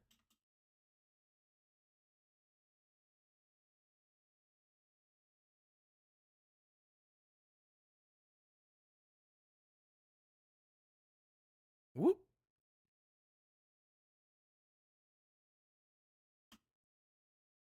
Roshan was so weird, just in general, Reinhardt, because, dude, I don't know what to tell you about Ro. I have no idea what to tell you, and that is me being as blunt as I can. Because I thought the Roshan pick was fine. I thought when you look at the data that Roshan's type of running back was a great way to have a guy with a much longer shelf life than meets the eye. Plus, he could catch, he can catch, he can block, he can run between the tackles, he makes quick decisions. He looked good. He got a concussion. He looked like he lost a step, and that's obviously not great. But I also had so many people around me tell me that they loved the Roshan pick that I am bummed out he wasn't more productive last year. So hopefully he gets what Jordan's talking about, his fair chance to show it. The Bears certainly look like they're running every toss under the sun. And I don't know if that's Roshan's game. I would like Roshan to prove that it is, but we'll see. The Pickens thing is funny too because the Bears needed to add depth in the trenches. They didn't get their guy. I'm certain he was their guy. I'm certain they wanted Keanu Benton, and he just didn't fall. So then they went to just add two guys in the trenches and they reached for need. And the moment they reached for need, I think they were kind of hosed. Does that make things better? Not really, but their defensive line was so bad. It's still a work in progress that I'm not surprised that's the decision they made. It's funky. But my hope would be that this last draft is a reminder, personally, that once you give polls the opportunity to draft best player available, they can do something better. Reinhardt, I think they wanted Keanu Benton, is what I'm getting at. And he got picked by the Steelers a couple picks before Gamon Dexter got picked. And then after that, I do think that they valued the Senior Bowl a lot.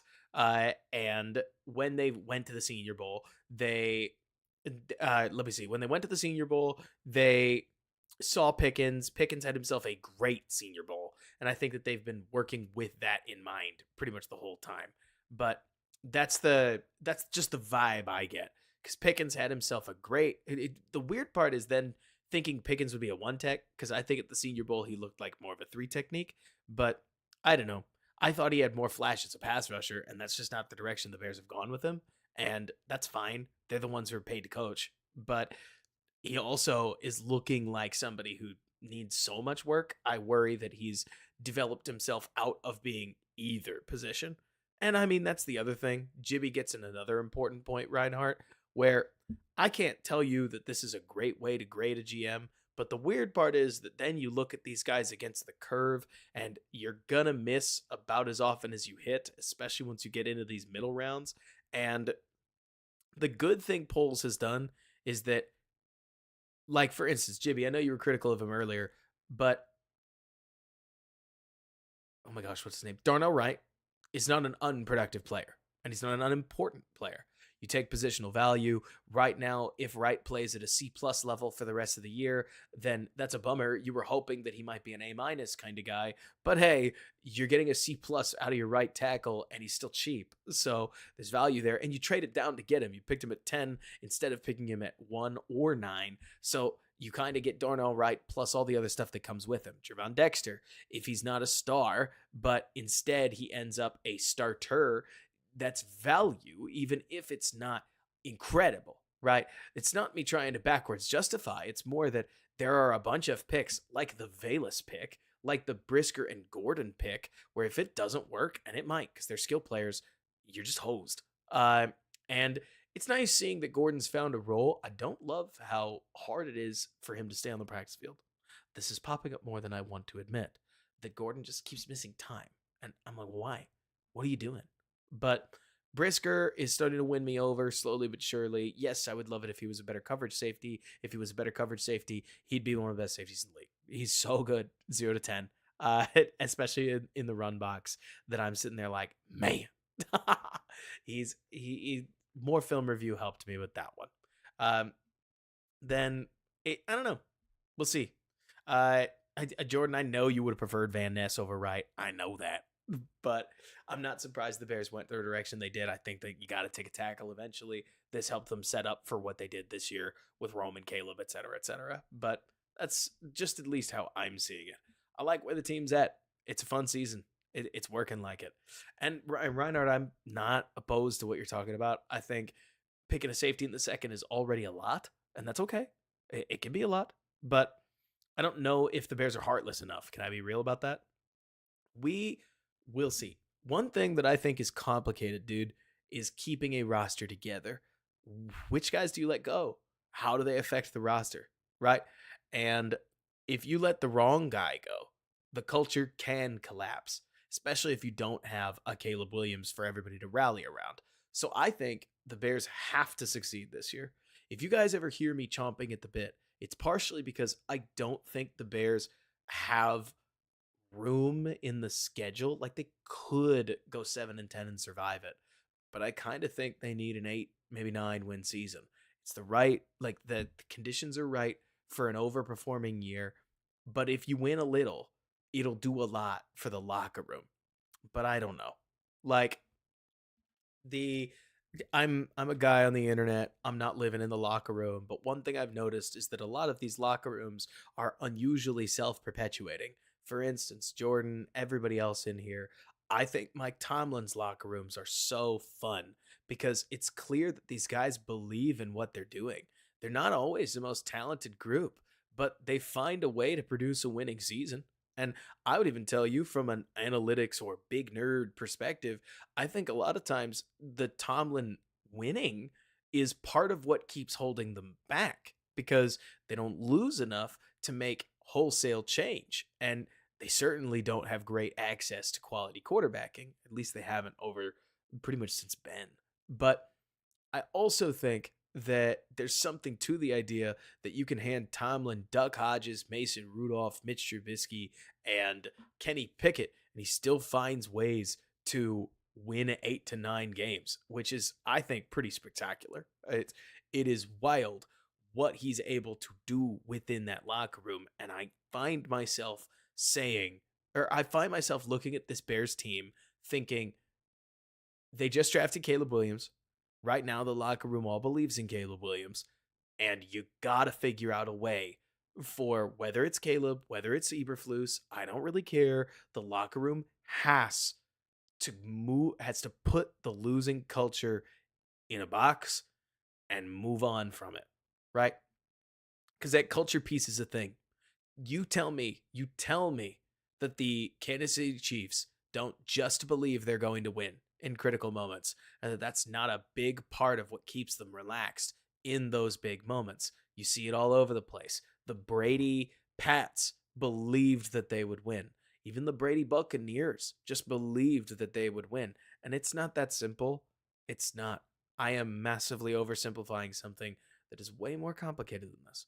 But I also think that when it comes to guys like Brisker, guys like Gordon, guys like, I mean, eventually they'll have to make a decision on TJ Edwards' extension. Or are they going to keep Tremaine? Or are they going to extend Tevin Jenkins?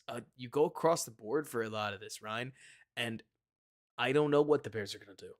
But part of that is because I think the Bears are at an inflection point, and we don't have any idea what they're going to do yet.